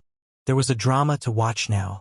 Although many people wanted to support Xiang Mingwang had called out Emo personally, so if they supported Xiang Mingwang openly, it would mean going against Emo. If they pissed off Emo and he went on a carnage at their sect, it would be the end for them. Xia Changtian and Yu Tao both lowered their heads. They didn't dare show that they knew Emo and just wanted Xiang Mingwang to kill Emo. But they didn't dare show that either. Xiang Mingwang, with what eye did you see that I gave this person something useless? You haven't even looked at my pill, yet you know it's useless? Looks like you're either an immortal or a fool. Emo uttered in contempt. As soon as Emo said this, everyone was shocked. Who was Xiang Mingwang? Gourd Cave's vice sect leader. Second most famous only to monk Wu Dao. Even if someone did want to disagree with him, they would still have to respectfully call him sect leader Xiang. But this Emo just straight away said his name and called him an idiot. Gu Yonghe applauded Yemo's courage in his mind, but couldn't stand up to help Emo very good. I've seen cocky people, but I've never seen someone as cocky as you. I want to witness for myself the might of the man who killed 6 Earth-level members from He-Lu sect. I hope your power is as strong as your tongue. Xiang Mingwang could no longer hold his anger, and he pulled out his long sword. Feng Wu, who was sitting next to Xiang Mingwang, stood up and reminded him, Brother Xiang, calm down. You can fight him after things are clear. This is a trade gathering after all. It wouldn't be good if the chaos got too big. Even if you're going to fight, you can't fight here out of respect to King Qingguang. We're still in his palace in the end. What's there to clarify? Is a pill that makes one unconditionally reach one step higher at the earth level something he can take out? Everyone knows how precious the earth spirit pill is already. With his preposterous past, it's certain that he's lying, Xiang Mingwang said without hesitation. But he didn't go up to attack yet. Feng Wu nodded, showing his agreement to Xiang Mingwang's words, but he looked at Emo and said, Emo, you say that your chi-increasing pill can raise the user of it one stage even at the earth level, but no one can tell if it's real or fake. One has to wait for half a month even after eating the earth spirit pill. Besides, everyone here knows that it's hard to concoct pills nowadays. So regardless of whether your chi-increasing pill is real or fake, I suggest that you return the spirit sensing stone to sect leader Qi and give one of those daggers you mentioned before to sect leader Qi. Emo nodded, although this Feng Wu was favoring Xiang Mingwang a little bit. He was still rather fair. Emo smiled and said, My chi-increasing pill isn't something the likes of an earth spirit pill can compare with. There's still an hour or two before the end of the gathering. Hey you, if you eat my pill now and it shows no effect within the hour, I will return your stone to you and give you a dagger as well. Regardless of whether my pill is fake or not, it should have nothing to do with others. Emo's words made the entire scene be overcome by silence. Did his pill really have such absurd effects? If it did, why hadn't anyone heard of it? Emo's words sounded so confident, and with everyone being able to see the results 1 hour later, would he still tell any lies? I think Brother Qi should give it a try first. After all, no one really knows whether the pill is real or fake. Xianxia commented at this moment. Emo sighed. This Xianxia was an upright man indeed. He was still willing to help Emo talk at this moment, clearly not minding Xiang Mingwang's revenge. Qi Xing was just the leader of a small sect, so seeing that this thing was getting bigger and bigger, he was getting worried. As he heard Emo promise that the results would show in 1 hour, he ate it without further thought. He wanted this thing to end as early as possible. The moment Qi Xing put the pill in his mouth, he felt it melt. A hot and spicy qi rose up from his dantian, but it didn't feel uncomfortable. Was he telling the truth about the pill? Qi Shiheng's expression changed. He sat down to digest the pill without hesitation. Immediately after, he felt the liquid turn into inner qi, filling up his meridians. Feng Wu stared at Qi Xing. Seeing that his face was full of joy when he sat down to digest the pill, he realized that he might have been telling the truth about the pill. Emo was a young man in his 20s, yet he carried with him such a precious pill. This made Feng Wu take him seriously. It was said that those who could concoct pills were great heaven level. Was Yemo great heaven level? Or was he related to a great heaven? There hadn't been a great heaven in any of the outer hidden sects recently, and even if there had been, it could have only been Wu Dao or the sect leader of the Gourd Cave. Yemo was that young. How could he be great heaven? If he hadn't gotten the pill by chance, it meant that there was a great heaven master behind him. If that pill could really improve Earth-level power, then even if he found it by pure luck, it was still precious. How could he trade it for a spirit-sensing stone? He had probably done it to annoy Xiang Mingwang. Thinking about this, Feng Wu's mindset changed. Tang Jiao had just reached great heaven and he also lost against Yemo. In order not to have to tell everyone, he chose to go into solitary cultivation enforcing his state, so barely anyone knew that Tang Jiao had reached great heaven. Feng Wu coughed and stood up saying, "Since sect leader Qi is digesting the pill, we'll continue the meeting." The atmosphere of the meeting eased up and people started trading.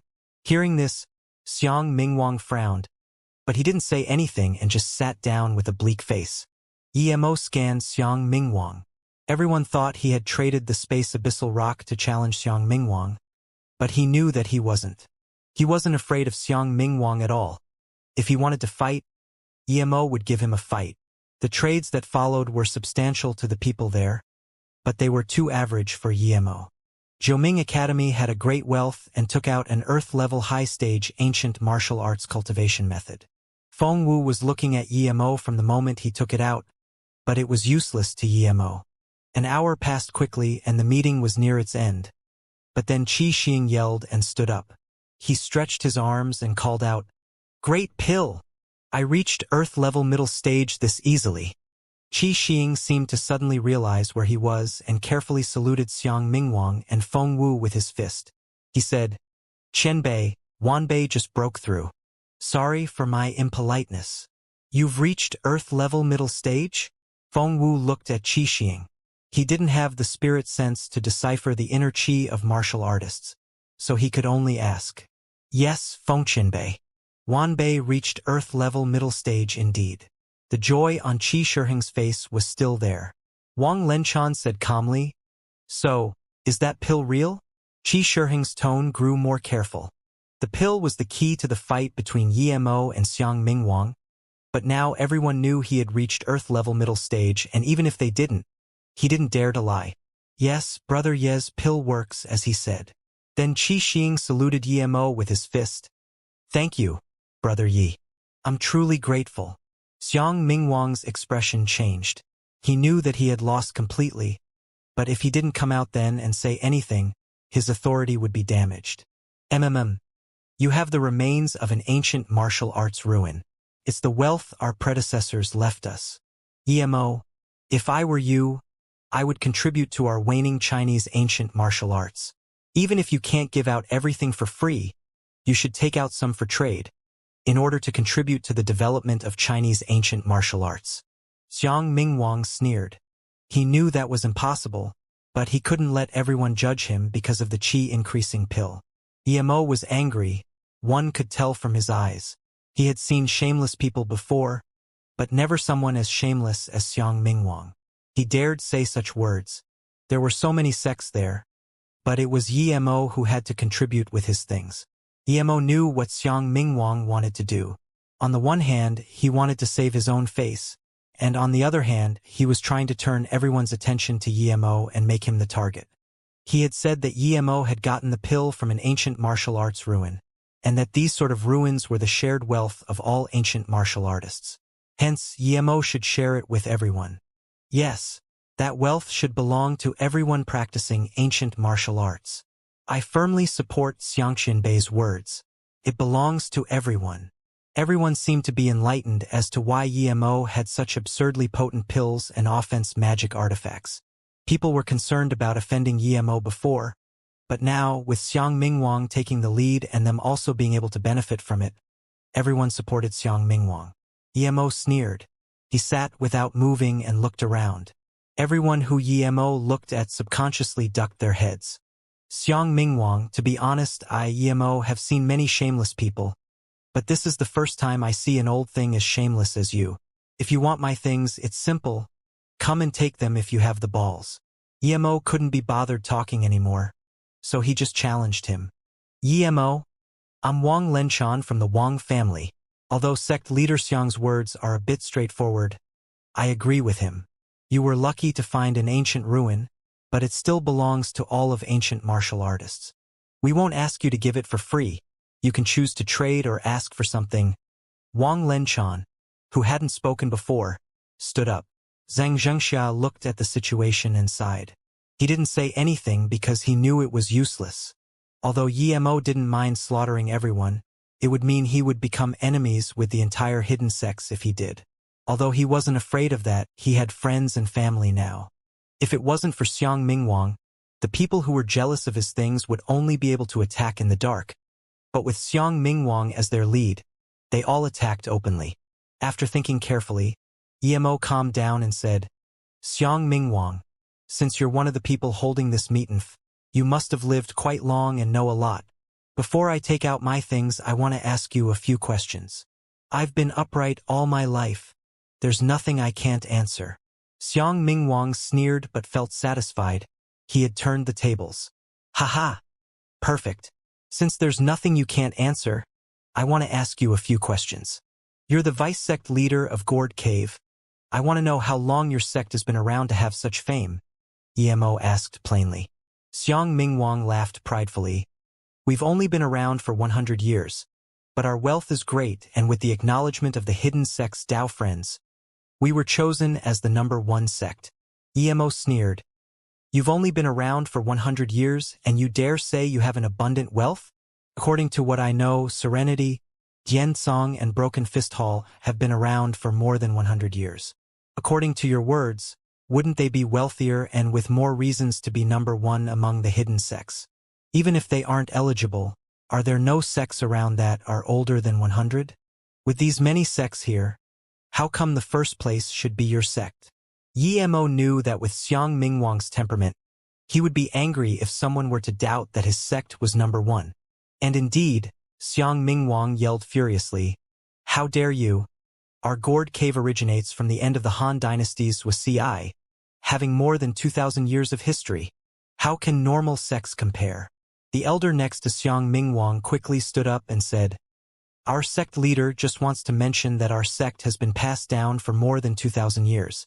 He does not mean to look down on any sect. Xiang Mingwang seemed to have realized that his words were offensive, and he glared at Emo. Emo smiled and continued, But old man Xiang, you just said your Gourd Cave was built 100 years ago, yet now it's 2,000 years. Aren't you lying to me and everyone else present? Xiang Mingwang pointed at Emo. I, Xiang Mingwang, never lie. Our Gourd Cave's origin can be found 1,800 years ago indeed. But I said we only built the cave 100 years ago. What's wrong with that? Emo shook his head. I don't know if it's right or wrong, but I can't understand. Xiang Mingwang knew that Emo was intentionally saying that and laughed in anger. All right, I'll make you understand. 120 years ago, the first ancestor of our Gourd Cave found the ancient ruins of great ancestors Wuxia, and so he established a sect over at the Gourd Cave. These are all facts the people know of. Would I be lying about that? The other elder with Xiang Mingwang suddenly wondered about something. Why was Emo asking about this? Before he could continue his thoughts, Emo said again, Then, that's Wuxia must have passed on quite a lot of things, right? Xiang Mingwang sneered. That's our business. People were already starting to get what Emo was trying to say, but Xiang Mingwang was too agitated to realize. Emo sneered. So it was like that indeed. The hidden sects must all have been formed from what has been passed down. It was impossible to create a cultivation method by oneself. Okay, now that I heard sect leader Xiang's words, I feel greatly ashamed and admire his upright character. He's too right. Those who found ancient remains of ancient martial arts Qianbei should share it with everyone. Good thing I didn't understand too late, or I would really feel too ashamed to face my fellow Chinese ancient martial artists. Emo stood up and cupped his hands. I've already given out a dagger and a pill, yet I actually had very little heritage, far less than the Gourd Cave. Now that sect leader Xiang said that the Gourd Cave has been passed down for 2,000 years, he must be sharing much greater things with everyone. I'm very eager and excited to see for myself and also give my deepest respect. I believe everyone here feels the same way. Then, Emo looked at Xiang Mingwang and said, Sect Leader Xiang, it's now your turn to contribute what you inherited. I didn't expect to be able to get things from Sect Leader Xiang, but you now have my gratitude. Emo, are you playing with me? Do you think my sword is not sharp? Xiang Mingwang realized what Emo was doing and pulled out his sword again. Emo also stood up and stared coldly at Xiang Mingwang and said, So Sect Leader Xiang means to say that other people must contribute their heritage, but you get to keep yours? What's with this logic? I'm going to ask everyone here to be the judges. If everyone thinks that what Sect Leader Xiang has, he should keep to himself, yet what I get I should give to everyone, then I will have nothing to say. Everyone understood what Emo meant, but no one dared to come forward and say it. Emo laughed. Since no one is saying anything, it means that Sect Leader Xiang should also contribute your heritage? Then, Xiang Mingwang's face was green. He didn't expect to throw a stone and crush his own foot with it. This little bastard, very sly. Xiang Mingwang made up his mind to not let Emo go no matter what. Seeing Xiang Mingwang's face change without finding any suitable words to utter, the scene turned weirdly silent. No one wanted to talk at this time. Emo had forced Xiang Mingwang into a corner. The man sitting next to Xiang Mingwang whispered a few words in his ear, and Xiang Mingwang's expression calmed down. He looked at Emo sardonically and suddenly took out a bag that was next to him and said, You're right. We should contribute something. We've made up our mind to bring out everything we were going to trade. But can you bring out anything else? Emo's spirit sense had already scanned this bag. He knew that these were the things the gourd cave was going to trade. His goal was for this old fart to take out this bag from the beginning, and now it was accomplished. Then, Emo looked at the bag next to him and worriedly grabbed it, muttering, I've already traded everything. There's only some pots left inside my bag. After saying this though, Emo accidentally let everyone hear the sound of weapons clashing. Xiang Mingwang sneered. Perhaps people will like those pots. After all, they were passed down from our ancestors. How about this? We will both take out everything we have and put it on the table to trade with everyone here. Although he didn't want to trade, Xiang Mingwang felt it was worth it to make Emo trade all the weapons and pills in his bag. He wouldn't believe that Emo would carry a bag of pots here unless the kid was mad. Looking at Emo's bleak face, he knew that there was more of those weapons and pills inside. Emo had a troubled look on his face but turned to Wang Lenchan. Oi, Wang, I don't have to talk about the history of your Wang family. I'm sure everyone knows about it. Aren't you going to contribute to Chinese ancient martial arts like me and Sect Leader Xiang? Emo was bluffing. He actually didn't know whether the Wang family had inherited anything from any ruins. Hearing this, Wang Lenchan's face changed. He still had 2/3 of his things in the bag left that hadn't been traded for anything he wanted. He would lose a lot if he took it all out. Xiang Mingwang was sure that Emo just didn't want to take out anything. So he said to Wang Lenchan, Brother Wang, perhaps one dagger is worth everything. Wang Lenchan immediately understood Xiang Mingwang's idea and realized that it would take just one dagger and one pill to earn back everything and then some. Thinking about this, he dumped his bag on the table. Emo's face looked even more bitter. It was clear that he wasn't willing. He put his hand in the bag as though wanting to hide something, but there was still the sound of weapons clanking and nothing else. With everyone looking at him, there were no tricks he could play. Everyone looked at Emo as though he was a clown. Wang Lenchan cleared his throat and said, We took out our things, but if someone were to keep raising the price of their item and not let anyone buy it, wouldn't that make all of our previous words worth nothing? Emo immediately stood up. It's your own property, so of course you get to decide the price. No, that would turn all of our discourse to waste. I think the price should be dash. Should be what? Why don't you just say it's free, that whoever wants it can take it? Emo sneered. Okay, we'll do that. Since it's for the development of Chinese ancient martial arts, we should support it thoroughly. It wouldn't count as support if it wasn't free, Wang Lenchan said. Emo sat down seemingly helplessly and grabbed his bag tighter. If that's the case, Do I get to choose first? Feng Wu intervened and said, Since you three were the ones who contributed, then you all can choose first. Feng Wu was worried. He was afraid that Emo would bring in his academy too.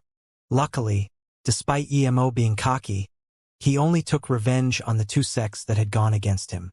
The other ancient martial arts sects also had the same concern, but they didn't dare say much. We'll settle with this.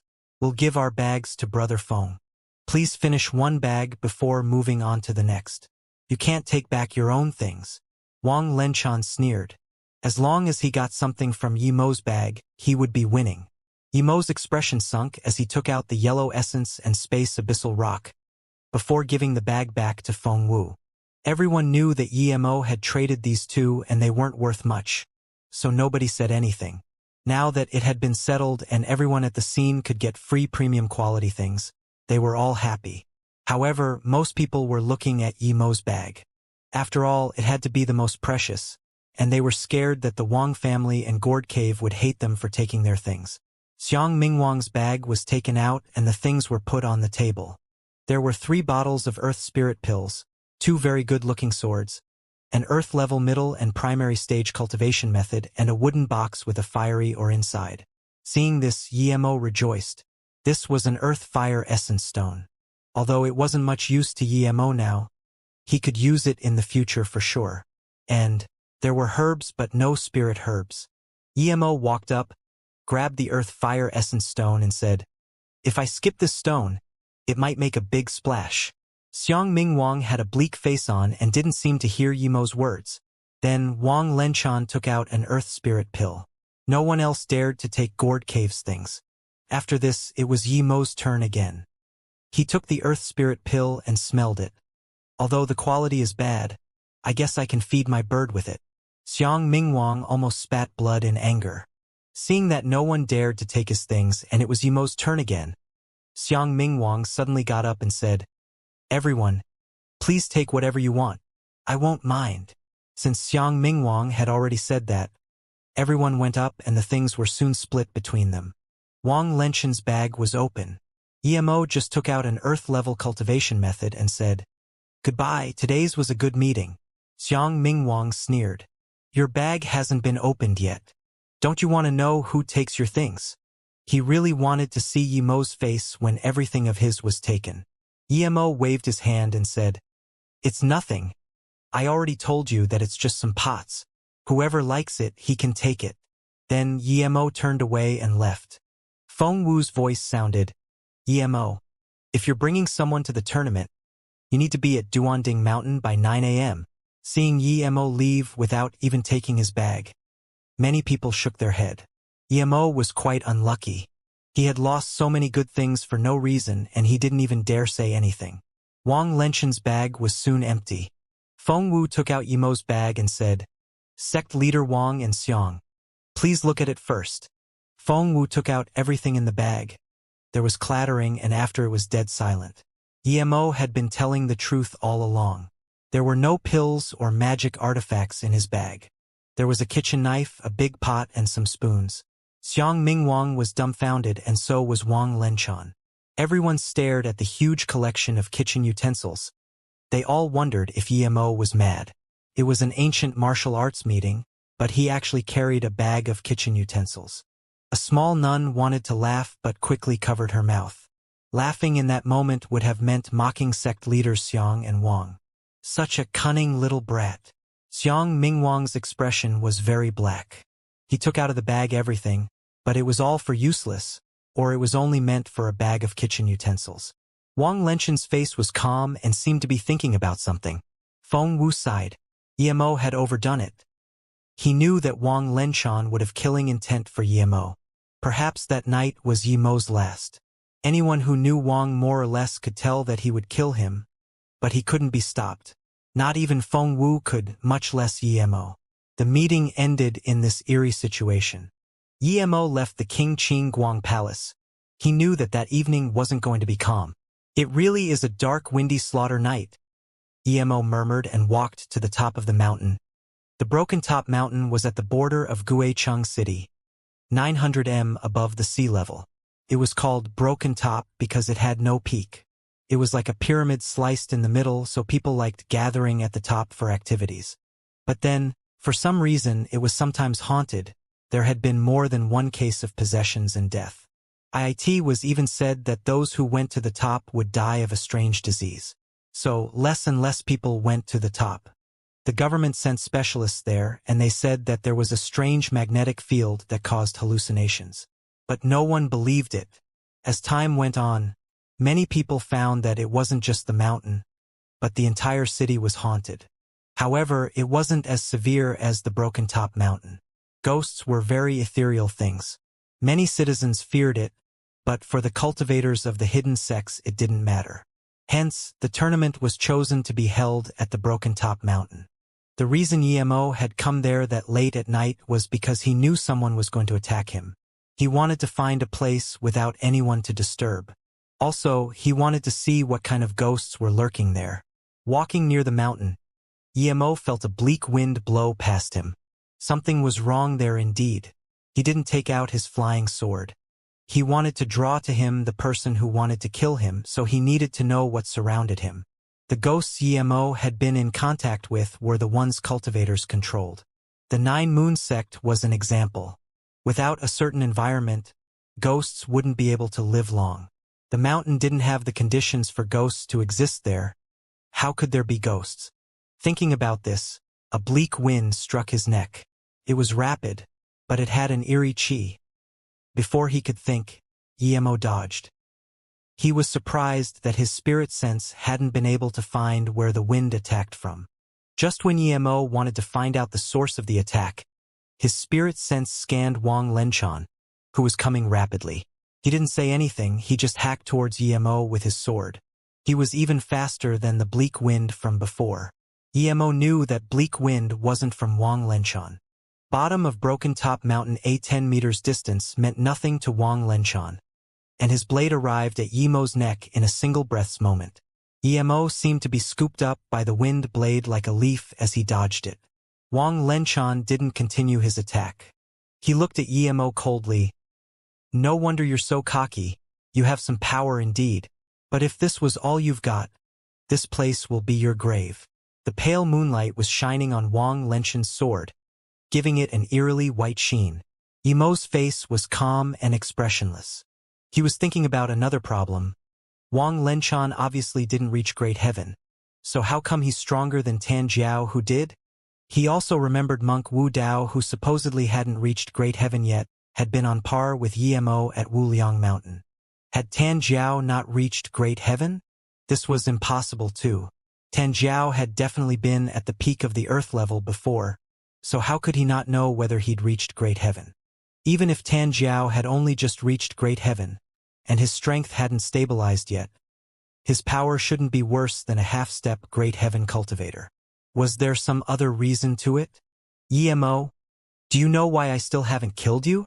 Wang Lenchan's words broke Emo's train of thought. Emo smiled. Do you want my ancient martial arts cultivation method? Or is it that you want to introduce your wife to me? Sorry, I don't wear worn shoes. You're asking to die. Wang Lenchan sneered but still didn't attack despite Emo's provoking. I, Wang Lenchan, have been dominating for decades and killed countless men. How could a mere brat like you understand my intentions? Although you're a little smart, there's no need to play your tricks in front of me. You are a bit right, though. If you give me what you got from the ancient martial arts heritage site you must have found, I will let Beijing's Yi family live. I will take your business in Flowing Snake, however. Other than that, I heard you have a beautiful wife. I won't kill her, but I will keep her by my side. Of course, you can reject, but even if you do, I have ways to make you talk, and if you make me use them, everyone related to you will be dead. Wang Lenchan threatened coldly. Emo suddenly emitted an intense killing intent. He had just been planning on killing Wang Lenchan and the people he brought originally, but now, he had to annihilate their entire family. His principle was, whatever you want to do to me, I'll do to you. What, you want to resist? Wang Lenchan sneered. Do you think you can talk big with me just because you killed some trash from the Heelu sect? Young man, I can only confirm that the insolent are indeed fearless. Emo suddenly took out a short sword and said calmly, I underestimated you before, but now I guess that you probably knew the things in my bag are fake. Only you saw through it. I really didn't expect this. I won't be able to sleep if I don't kill someone like you. Emo thought of Dongfang Shi. This Wang Lenchan gave him the same feeling of discomfort as that Dongfang Shi. It was as though he were a snake. From Wang Lenchan words, Emo could guess that he had already known that the bag was fake, yet he had still taken his things out. If Wang Lenchan didn't say that he had been playing tricks, Emo still wouldn't have known that Wang Lenchan had seen through his gimmick. At this moment, Emo understood Wang Lenchan's intentions. He wanted people to think that he killed Emo out of anger, and since his things had all been split up, it was natural that he take over Flowing Snake after Emo died. Emo didn't expect this man's calculations to be this deep. Compared to Wang Lenchan, that Xiang Mingwang was an idiot. Wang Lenchan said expressionlessly, Emo, you're wrong. You're too young. I can tell from your expression that the bag was fake, but I'm sure that I wasn't the only one to notice it. What I succeeded in, though, was that I didn't let people see that I know about it. Anyway, enough of that. Emo, I'll give you 3 seconds. If you don't speak up, I can only force it out of you. Emo thought about what he did wrong. He had given out the dagger and pill casually, but when they asked for his bag, he acted too stingy. That's what gave him away. Thinking through it, Emo laughed. Good, Wang Lenchan. You taught me a lesson today, but even then, I won't let you go. I have promised to kill all who threatens me. The same will hold true for your Nan Mountain Wang family. I don't care where your family hides. I believe I can find them. Emo, you just passed on the last chance for Beijing's family to live. You can beg for mercy after I catch you. Wang Lenchan sliced at Emo's leg with his sword. Emo didn't use his flying sword and just blocked the slice. Clank. There was a crisp sound as Emo was blown away like a leaf. Wang Lenchan dazed around for a moment. His sword clearly hacked at Emo's leg, so how could it send him away that far? Before Wang Lenchan could react, Emo landed, the long sword in his hand turning into a white ray, slicing towards a brush 10 meters away. Emo, don't you dare! Wang Lenchan's eyes were bulging out, and he dashed over like the wind. He couldn't care about Emo's life anymore. The long sword in his hand was cloaked with white chi as it sliced towards Emo, who hadn't landed yet. But no matter how fast he was still a bit slower than Emo arg. Howls of pain sounded as blood splurged. Clank clank, after multiple clashes. Emo fell to the ground and was sure that Wang Lenchan was indeed stronger than Tan Jiao. 2 shabby figures came out from the brush, though. A middle-aged man was carrying a youth in his 20s and landed next to Wang Lenchan. The middle-aged man looked at Emo as though he was going to turn Emo into ashes with his eyes before looking back to Wang Lenchan and crying, Family leader! Wang Lenchan looked at Emo with a green face and then glanced at where Emo had sliced. Family leader, he attacked all 5 of us. Xianlin, Xianxia and Wang Shi were all killed. Only I and Songer managed to escape, but I took a slice to the chest. The middle-aged man put the youth down and cried. Wang Lenchan heard this and almost spat out blood. How did Emo know there were people hiding by the side? Emo, you've successfully pissed me off. If I don't murder the entire Yi family, I'm an animal. Wang Lenchan raised the sword in his hand. Emo smiled. Although Wang Lenchan was strong, it was impossible for him to escape his hands. Emo said slowly, Wang Lenchan, did you think your Wang family would be able to leave today? You don't need to worry about scheming for my Flowing Snake, because I will annihilate your Wang family tonight. But I have to say, your sword is really good. It actually still hasn't broken now. Wang Lenchan shivered. He had only imagined himself killing Emo's entire family, but he hadn't thought about what would happen if he lost. Of the 3 people Emo killed, 2 were at the Earth-level middle stage, and 1 was at the Black-level tertiary stage. Was Emo Great Heaven State? Or was he half-step Great Heaven like him? Wang Lenchan realized that he had far underestimated Emo, and subconsciously looked at the sword in his hand. There were multiple crevices on it. Wang Lenchan's head buzzed. This sword that was passed down his family wouldn't be afraid of clashing with even magic artifacts. How could it get chipped by Yimo's little sword? Wait. Wang Lenchan just remembered Yimo's attack. How could that small sword shoot out a white ray? Even a magic artifact couldn't do that. I underestimated you. For the first time, Wang Lenchan looked serious. He couldn't lose that fight. If he did, the Wang family would be wiped. If Wang Lenchan had known that Yimo was that strong, he would have rather lost everything in his bag than attack Yimo. If Yimo hadn't killed his Wang family people, he would rather leave then. Yimo's power made him lose his composure. For the first time, he felt things weren't under his control. Wang Lenchan, since you've messed with me, take this blow then. As soon as Yimo said this, the flying sword turned into a white ray, aiming again at Wang Lenchan, but at a faster speed than before. Wang Lenchan wanted to attack, but now that Yimo's flying sword was coming to him, he wasn't worried at all. He knew that if Yimo could shoot one, he could shoot more. Rumble Wang Lenchan used more than 90% of his inner chi. Because of this, the long sword turned into a screen of long sword that clashed with the sword ray. It was not the sound of weapons clashing, but the sound of thunder. Yimo knew that it was because their swords hadn't really clashed. It had been a clash of inner chi. Wang Lenchan probably knew that his sword was inferior to Yimo's sword, so he had used his inner chi to fight Yimo. After the loud rumble, a ravine many meters long appeared next to them due to the clash. Yimo and Wang Lenchan both took many steps back. Wang Lenchan looked at the ravine and was shocked. He had overestimated Yimo, but he truly hadn't expected Yimo's inner chi to be that strong. It was even a bit stronger than his. It was only a second of shock before Wang Lenchan dashed up again to attack. Yimo still didn't throw his flying sword out. He knew that when facing a master like Wang Lenchan, if his flying sword didn't kill him, his trump card would have been revealed without knowing whether Wang Lenchan had any of his own. It was very exhaustive to use the flying sword with chi, and if he fought a long battle with Wang Lenchan and then another master like Xiang Mingwang came, he would be in danger. These people could make him seriously injured before he could get on the flying sword to get away. This time, Wang Lenchan's sword turned into a straight line. Yimo knew that this was as strong as the sword veil before. Wang Lenchan had indeed mastered his sword technique. He could use his sword technique with his chi. Even in the Luoyu continent, Yimo hadn't seen someone who could use the mortal sword technique to that extent. Yimo knew what Wang Lenchan wanted. He wanted to compete inner chi with him, but Yimo wasn't afraid at all. He gathered chi in his flying sword and pierced the line. At the same time, Yimo kept slicing his palm. Wang Lenchan didn't know why he was doing this while competing inner chi with him, but he only had to hold Yimo there. The middle-aged man who had come Wang Lenchan was already behind Yimo then. He was going to ambush him while Yimo was fighting Wang Lenchan.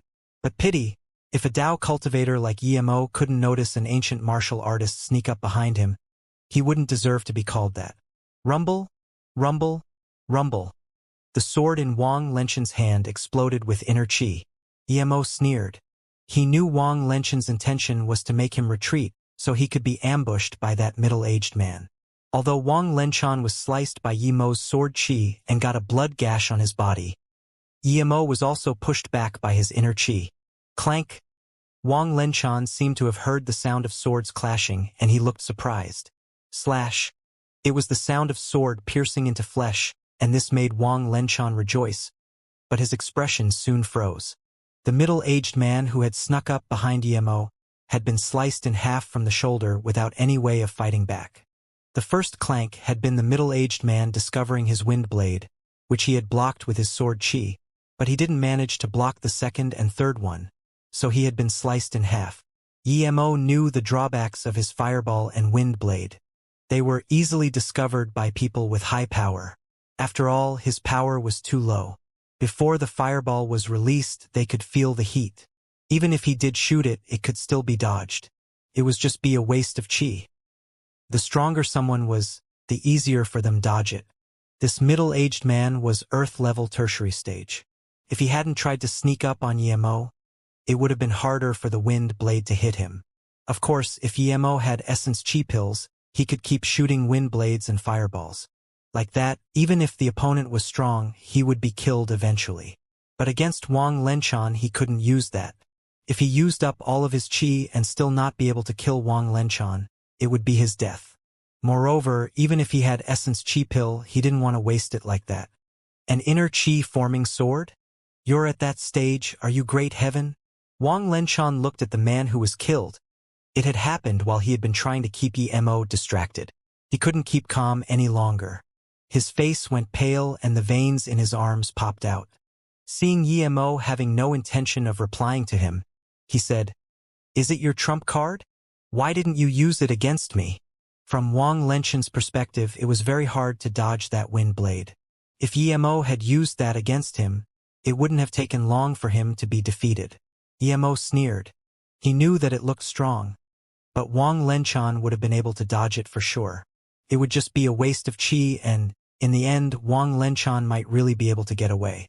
Seeing Emo still not replying to him, Wang Lenchan said as he raised his sword slowly, "This was the third time I underestimated you, Emo. I won't anymore, now die." With a slash, the sword emitted thin rays. Wang Lenchan also spat mouthfuls of blood. He was using up his potential to use that attack, and it hurt him quite a bit.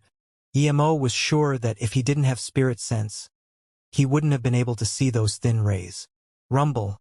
As the rays clashed with Yemo's qi, they exploded, creating many airflows.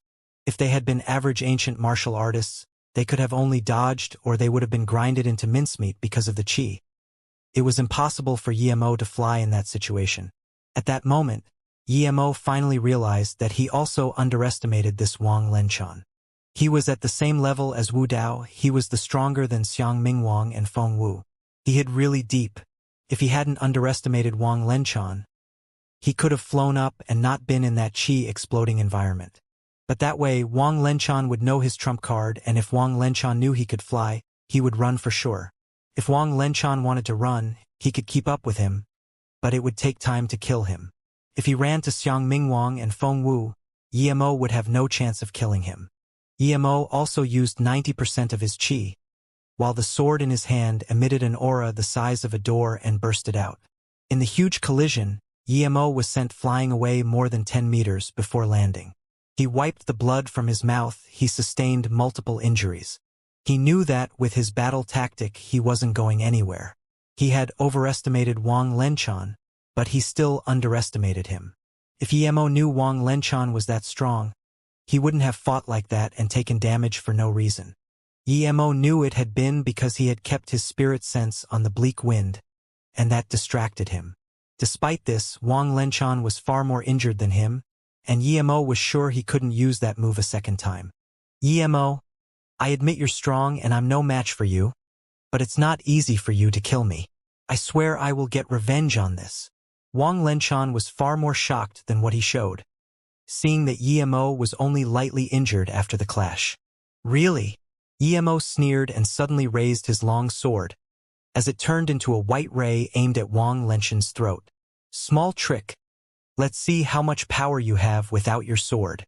Seeing Emo throw out his sword, Wang Lenchan's expression was happy. He was concerned about Emo's sword, but Emo had thrown away that advantage.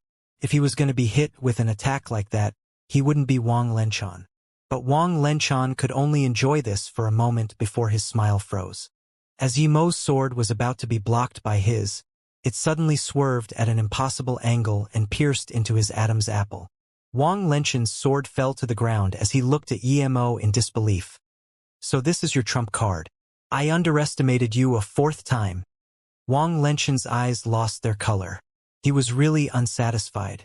He brought the Wang family to the tournament and now he lost everyone. Suddenly he seemed to have thought of something, and he opened his eyes for one last time. He pulled out a triangular object and desperately said, "Wang family seal the mountain for 50 years. As soon as he said this, he threw the object out and pierced it into the young man the middle-aged man had saved. Then Wang Lenchan died. Even Emo didn't expect this Wang Lenchan to be so decisive as to not leave anyone alive before he died. With him killing this youth, everyone of the Wang family who came had died.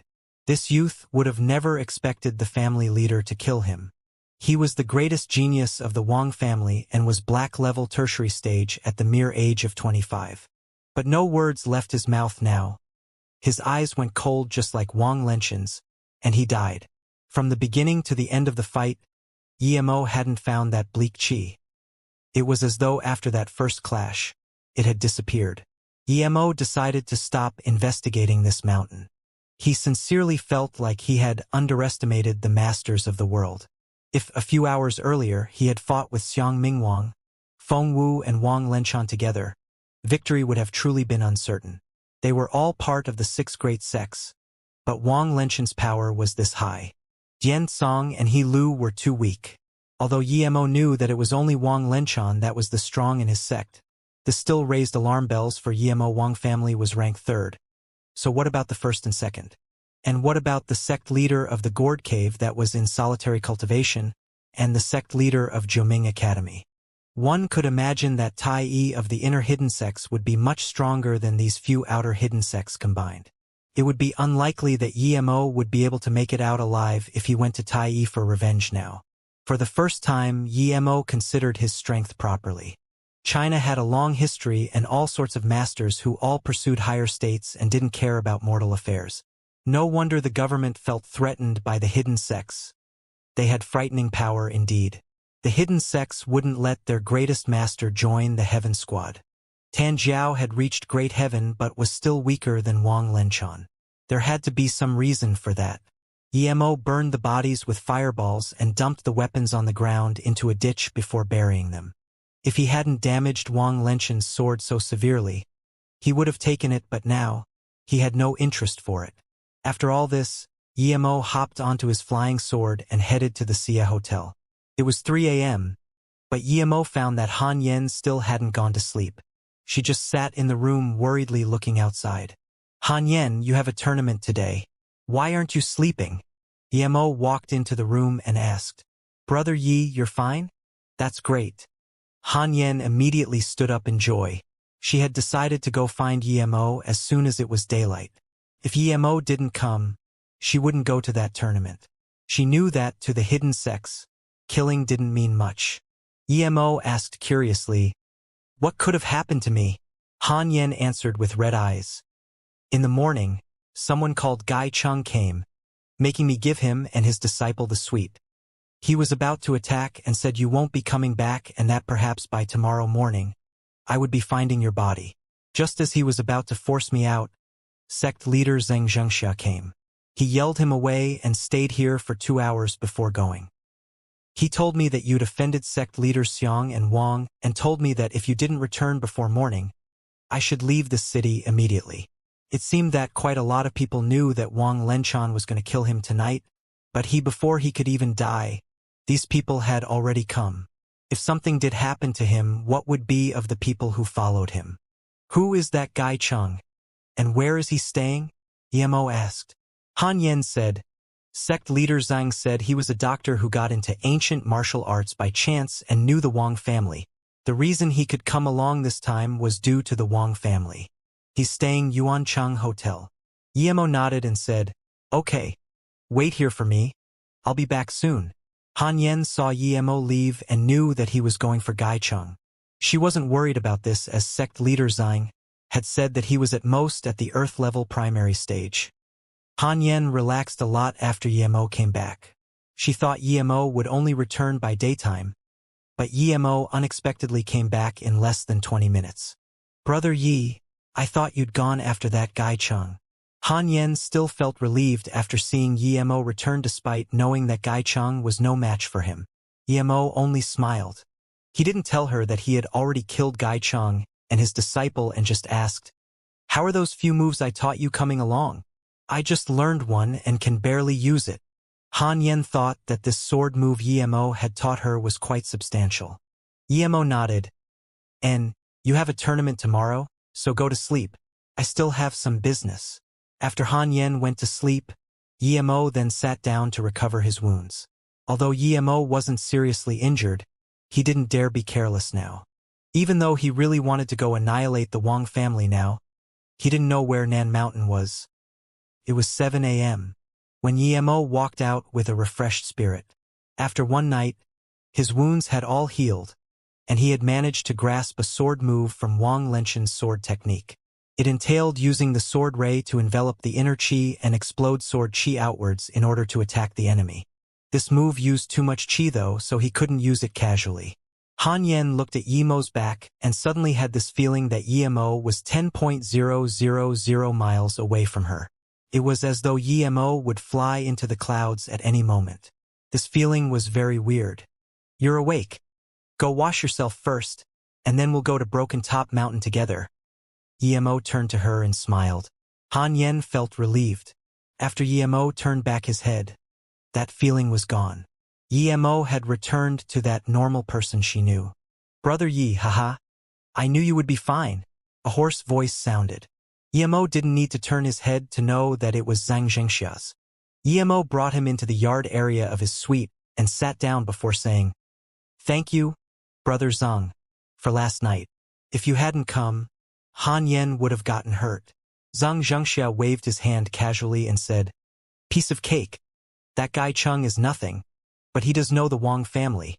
I thought Wang Lenshan would come after you, but I didn't expect him to let you go last night." From his point of view, if Wang Lenshan went for Yimo, Yimo wouldn't be sitting here.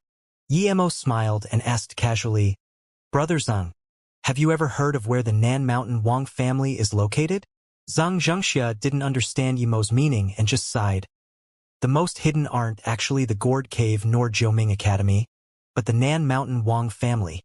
It's said that the heritage they received is called the Nan Mountain, which is right beneath one's feet. It means that no one knows where it is, and no one knows how strong it is. Then, Xianxia seemed to have realized something, and he stood up abruptly, looking at Yimo in disbelief. "Has Wang Lenshan already come after you? Did you kill him?" Xianxia couldn't believe it. But why else would Yimo be asking where the Wang family was? It wasn't rare. The hidden sex code was to either not attack or attack and kill them all. Yimo smiled. "That's right. He wanted to kill me, so I had to kill him first. But I didn't leave anyone alive. I've never heard of this Nan Mountain, and I thought, since you're all a part of the hidden sex, someone would know where it is." Xianxia was even more shocked that Yimo could admit it. It seemed that it was true what they said about Yimo annihilating the He Lu and Dian Song. He had thought that Yimo wasn't bad, but a little worse than him. Now he didn't dare think like that. Although he was Earth-level tertiary stage, Wang Lenshan perhaps only would have needed a few moves to kill him. Yet Yimo had managed to kill Wang Lenshan and all of his men. Had he really reached the legendary Great Heaven? "Are you Great Heaven State?" Xianxia was upright and straightforward, but he wasn't dumb. It was shocking just to say it. A 20-year-old Great Heaven Master? Yimo hummed for a moment. He thought of Tan Jiao. Since he could defeat Tan Jiao, he should be counted as Great Heaven, right? But then he thought of Wang Lenshan and Wu Dao. If Great Heaven meant to be only a bit stronger than halfway Great Heaven, it couldn't be called Great Heaven. Moreover, Tan Jiao was far weaker than those two. Thinking about this, Yimo shook his head. "I probably still have some way to go before Great Heaven. I don't know how much exactly, but I'm not afraid of Great Heaven levels." Yimo wasn't bluffing. He could fly on the flying sword and control it telekinetically. Even if he had to face a Great Heaven, he would only need to be careful. If he couldn't win, he could always run away. But he had never met a real Great Heaven Master, so he didn't know how big the difference was. Xianxia exhaled and calmed down. After a long while, he said, "No wonder you're not scared of Xiang Mingwang.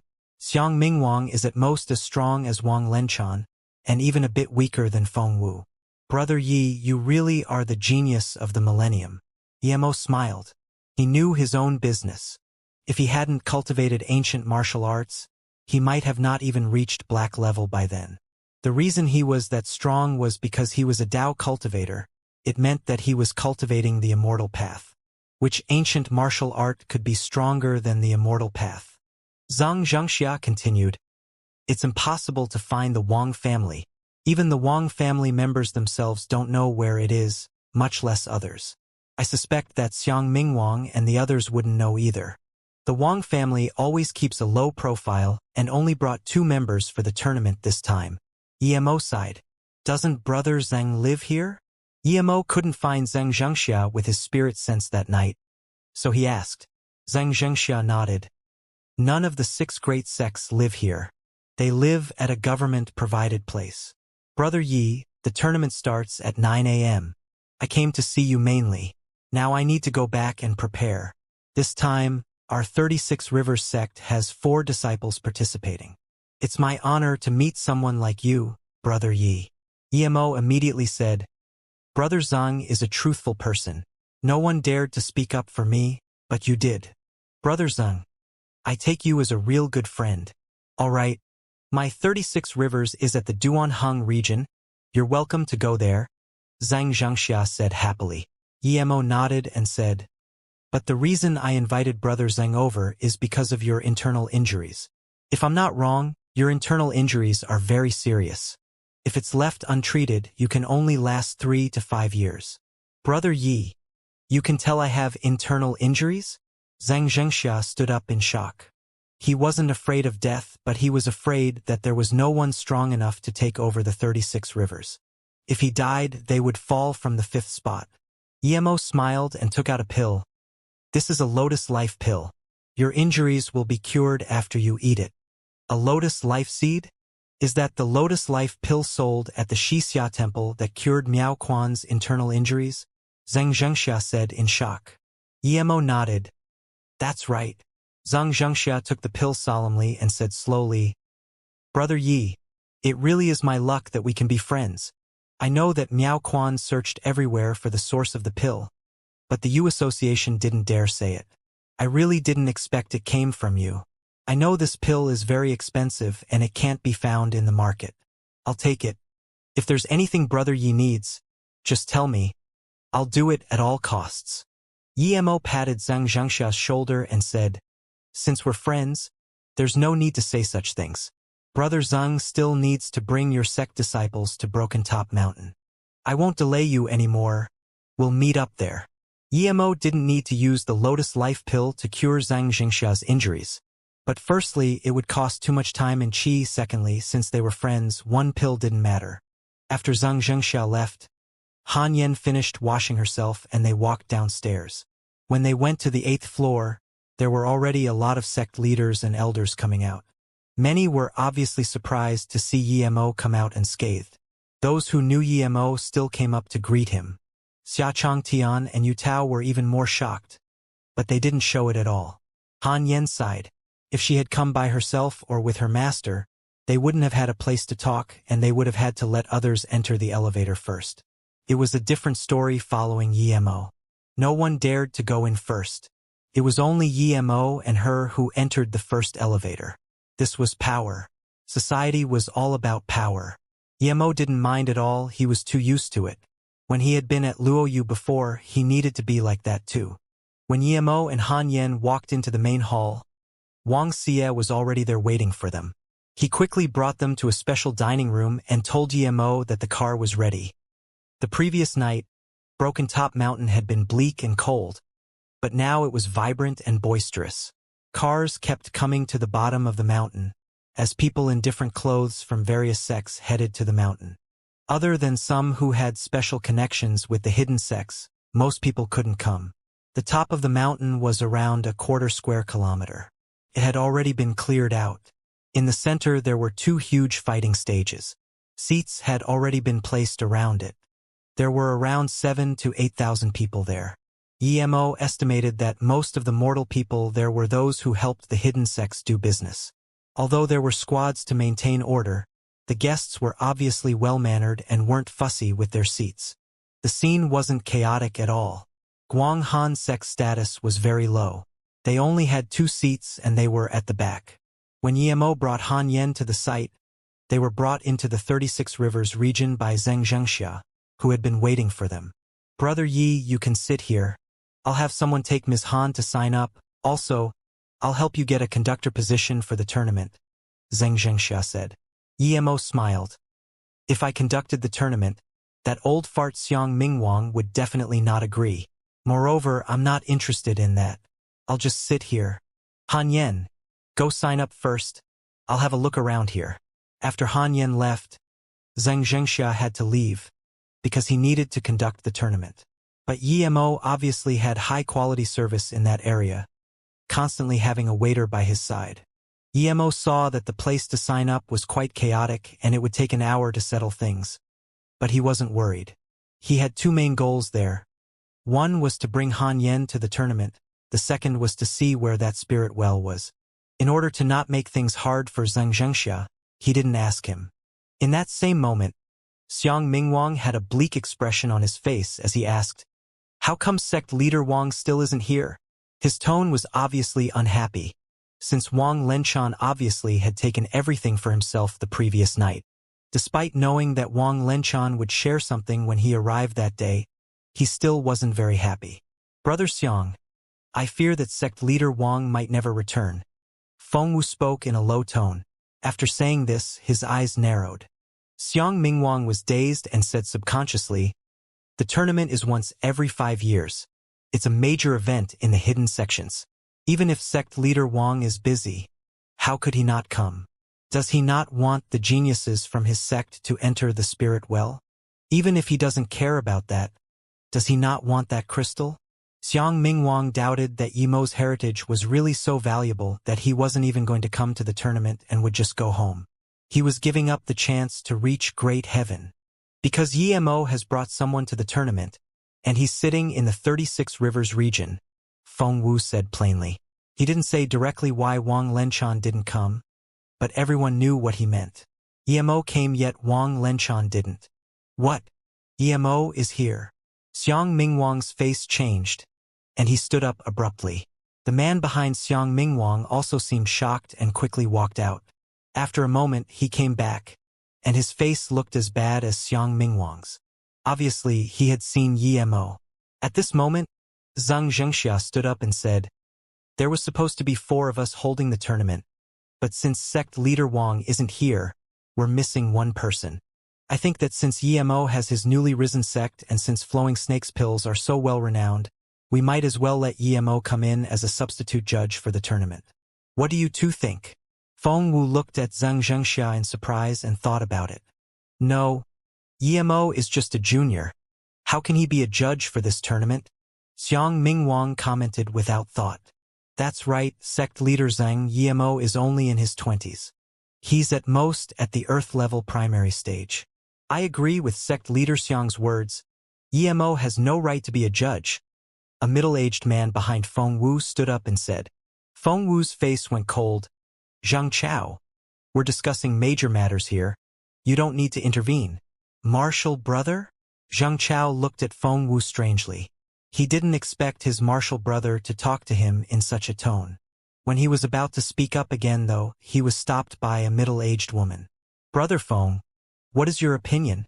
Although Xiang Mingwang could ignore Xianxia's words, he still needed to ask about Fengwu's opinion. Xiang Mingwang didn't believe that Yemo could kill Wang Lenchan at all. Fengwu hadn't been planning on saying anything, but now that Xiang Mingwang asked, it wasn't like he could act dumb now. So he replied, "Our tournament has always been all about whose power is higher and whose fame is greater. However, since this is a peaceful era where we're even supported by the government, there shouldn't be any unexpected trouble, so I believe we can put the matter of power aside for this."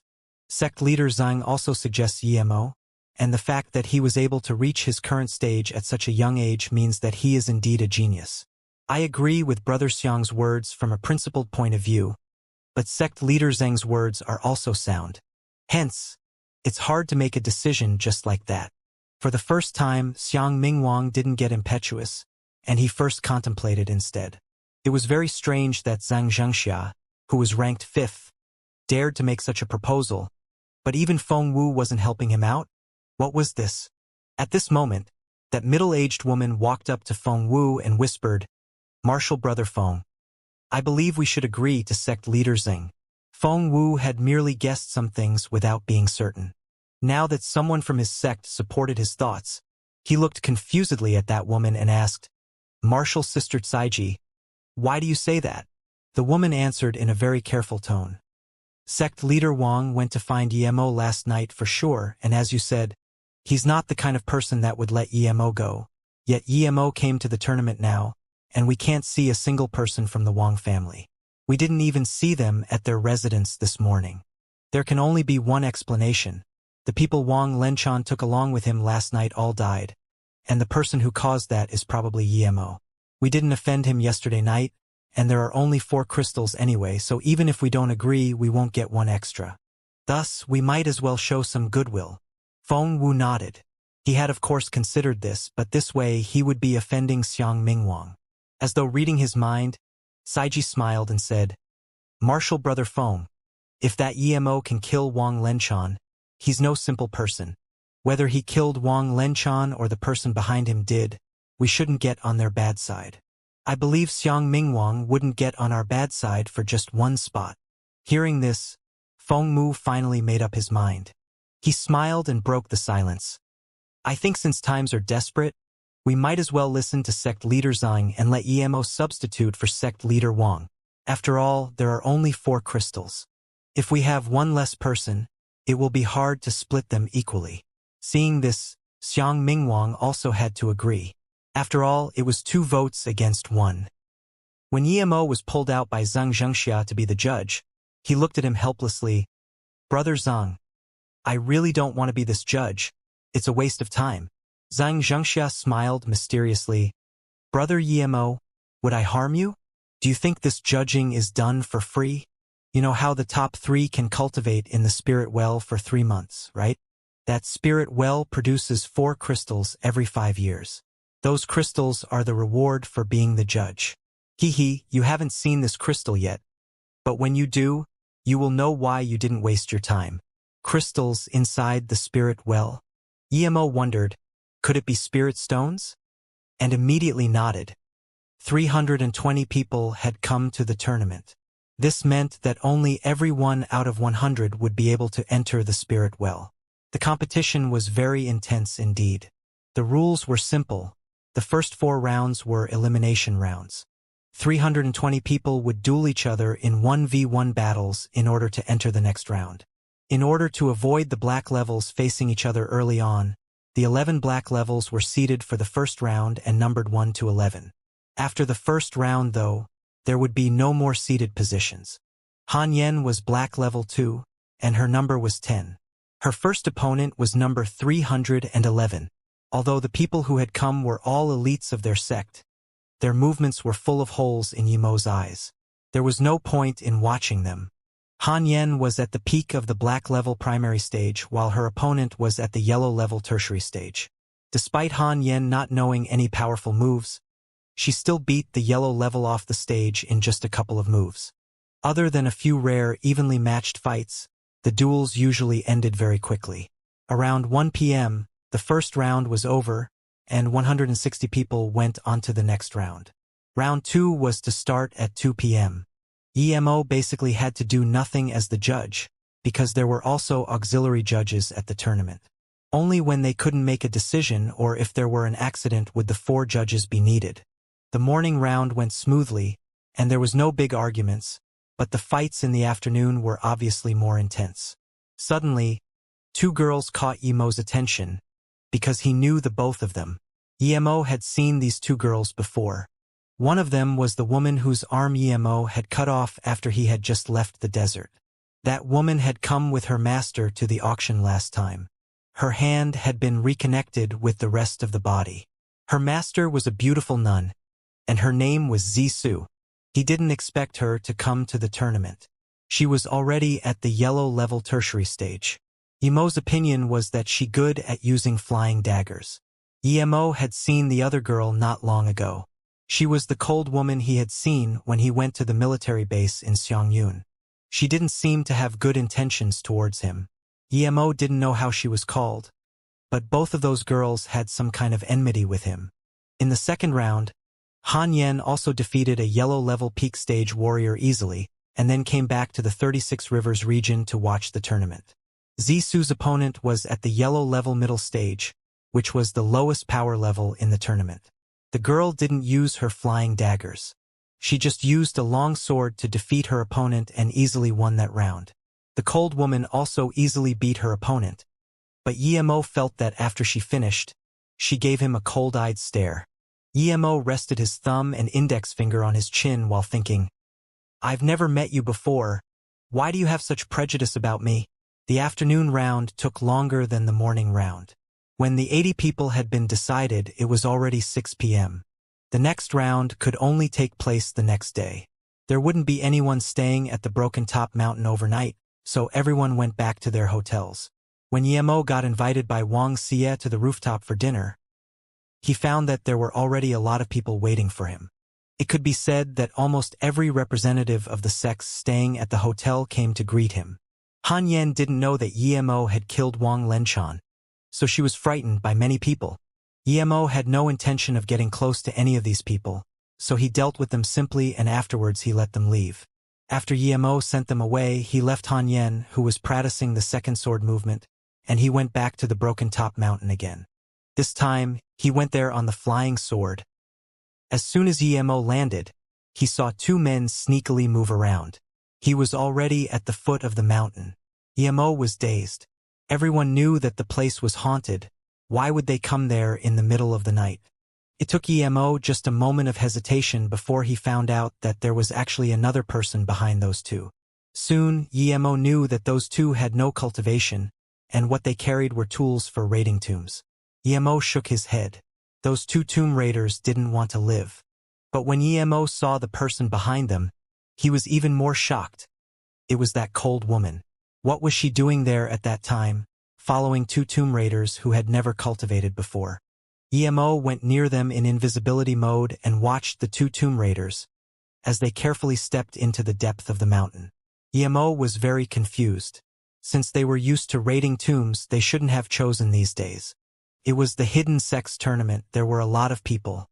Area, why do I feel that this place is colder and eerier than other places? I don't feel comfortable. There won't be any problems, right? The shorter man shivered and said. The man called Area was slightly taller and seemed a lot more astute than the shorter man. He replied quietly, Gang Hu, we can only do it these days. The Broken Top Mountain is no ordinary place. Do you think we're the only ones who know about this place? I'm sure others do, but why don't they dare come? It's because the Inchi here is too strong. These last days, the government seems to be running some event at the top, so there are a lot of people.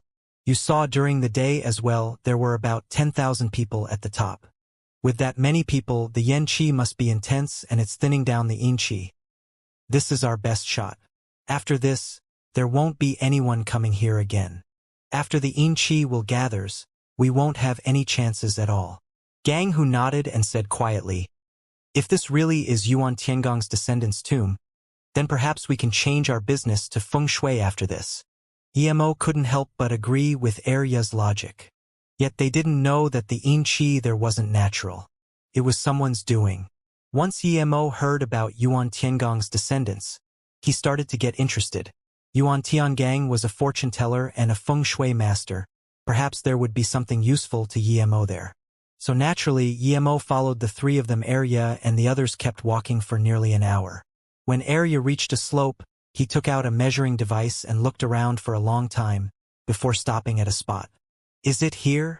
Gang Hu saw this and asked. It should be here. Arya put down his bag and took out a Luoyang spade. He assembled it in a few seconds. Arya, I feel scared. This time something doesn't feel right. Gang Hu tucked in his neck and said worriedly. Arya cursed. Useless. It's not the first time we're doing this.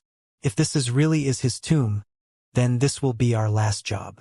You must remember not to fear in moments like these. Only then can your yang qi stay intense. And I'm sure we won't be able to finish making the raid hole today. We will need at least 3 days. The two spoke as they dug. Yemo had to commend them. They had no cultivation yet, they still dug very fast. They cooperated very well together. Yemo noticed that the cold woman was hiding on the side. But she wasn't going up. He didn't know what she was thinking. Perhaps she wanted to earn money out of those two, or she was interested in the potential knowledge hidden in this tomb. An hour later, Arya crawled out and set up a pipe bomb. Then they ran away a bunch of meters from it. There was a low bang, and the pipe bomb actually blasted out an old raid hole. Someone had already been there long ago. But Yemo's spirit sense soon found that the hole hadn't been made all the way through. 2 bodies laid inside the raid hole. For some reason, those two had been trapped here. Arya and Gang who took the torch and ran inside. After a while, Arya yelled in joy. Wuxia, we're lucky this time. There's an already dug raid hole, but it's not fully opened. We just need to dig a little more. 2 Qianbei died in here. Wuxia, get me 2 black donkey hoofs, in case there are undead is inside. When the 2 men entered the tomb, the cold woman also followed them in. Emo thought it strange that his spirit sense couldn't pierce through the tomb door. Emo looked at the door and saw that it was sealed tightly shut. With his current spirit sense, he could penetrate 20 to 30 meters into dense earth.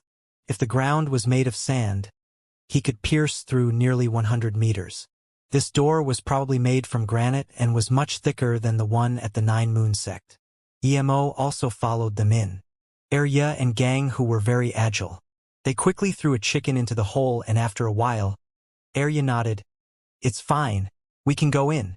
Arya picked up a wind blower at the entrance of the hole and then brought the torch in together with Gang Hu. When the two reached the 2 bodies, they bowed and said, 2 Qianbei, we're forced to make a living, so we need to borrow Qianbei's raid hole. After us Wanbei come out, we will bury the 2 of you. Gang Hu also bowed before asking, we're not going to use the hooves? Arya shook his head and said, no need. Emo noticed how that woman wasn't scared at all and just stared at the 2 men in the front, unwilling to fall behind even one step. The 2 just lightly dug a bit before the thin layer of earth was removed, showing a green door. Arya then dug a small hole on the door and put in another pipe bomb before sealing it. Although Emo knew that the Tomb Raiders had their ways of blowing the door which wouldn't cause the earth to collapse, Emo still retreated far away. If this place did collapse, it would cause him a lot of effort to get out. He didn't want to be buried under the earth. Luckily, Arya's skills were good, so a bang later a big hole was blasted into the door. Arya then carried the air blower and threw the chicken inside. After a while, Arya saw that the chicken was fine and turned off the blower as he carefully went in with Gang Hu. That cold woman had arrived at the door at this moment, but she didn't go in and just watched Arya carefully. Emo sent his spirit sense in and discovered that this was more like a stone room rather than a tomb. In the middle was a coffin, and a black crescent-shaped thing was carved into the wall. Arya scanned the room and appeared to be disappointed. He didn't seem to have found what he'd expected. Wuxia, light up a candle at the southeast corner, and then come help me, Arya said, before he pulled out a black donkey hoof and walked closer to the coffin. He put his finger on the lid and knocked on it, trying to confirm what material it was made of. At this moment, Gang who just finished lighting up the candle before also coming over. Arya, I feel like there's lessing chi inside of here than on the outside. Stop saying useless things and come help, Arya said casually. Although Emo didn't go in himself, his spirit sense managed to scan an old man in his 50s rotten body. The old man had worn very expensive clothes. Even after this many years, there were still some gold strands lying around. A yin-yang fish artifact was laid by the old man's feet. Other than this, the old man had 2 jade ornaments on him. What caught Emo's attention, though, was a jade slip. Gang who used a prick and crowbar to leverage the lid as Arya took care of lighting with his torch when Emo suddenly clearly saw the old person's hand move. Gang who didn't notice at all, however. The only things he had eye for were the 2 jade ornaments and a few porcelain plates. Clearly Gang whose self-control was worse than Arya's, and he immediately yelled, Arya, there's blue flower porcelain and jade ornaments. It's a meat zombie dash. Meat zombie your mom. Arya's face looked bad, and he stuffed the black donkey hoof in the old person's mouth without hesitating. Emo's spirit sense picked up that the hand immediately stopped moving after the black donkey hoof was put there. Emo felt like this was quite intriguing. Arya seemed to breathe easy a little. Wuxia, pack our stuff and leave quickly. This isn't a good place. Emo saw an ethereal figure rise from the coffin with his spirit sense. A ghost? Emo didn't expect ghosts to be able to live here, but he knew that since the stone room was now opened, it would have no place to exist and would soon dissipate. What really astonished Emo was that this ghost seemed to have awareness, because it flew next to the candle gang who had lit up. Then, there was a light wind, and the candlelight began to waver. Just as Yemo's spirit sense was going to investigate what the ghost was planning on doing, his expression suddenly changed. A fierce, bleak wind swept in from the hole the two had dug, with a feeling that was very familiar to Yemo. He immediately figured out that this had to be the bleak wind that attacked him last night. A ghost countless times stronger than the ethereal figure now manifested, and it seemed to contain way more hatred and dissatisfaction. Compared to this tomb, Yemo cared more about the thing that attacked him last night. He didn't waste a second before flying out of this hole and throwing a few fireballs at that ghost which had manifested. With a shriek, the ghost became a lot more hollow. It didn't seem to expect someone to be able to see and easily kill it. It immediately fell into the earth and started fleeing through the ground.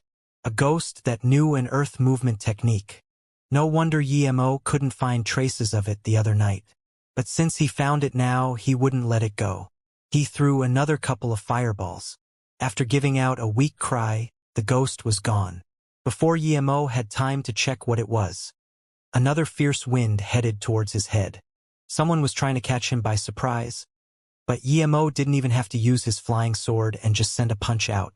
Rumble, a person covered entirely in black robes, was knocked flying by Yemo's punch and smashed into a rock not far away, before spitting out a mouthful of black blood. Yemo raised his hand and the flying sword appeared in it, but he didn't continue his attack and just observed with his spirit sense. His attacker was an old woman, full of dead chi with nails that were an inch long. The weapon that she had attacked Yemo with was a black stick with a foul stench coming from it. Other people would think this old woman was a demon, but Yemo knew she was just a human. "Who are you? I wasn't messing with you at the Broken Top Mountain at all. So why did you kill my pet?" The old woman's voice was very lively yet distant. If one only heard her voice, one would think she was just a teenage girl. "Pet?" Yemo immediately asked coldly. "You're from the Nine Moons sect too?" "I'm also from the Nine Moons sect. I'm the only one in the Nine Moons sect.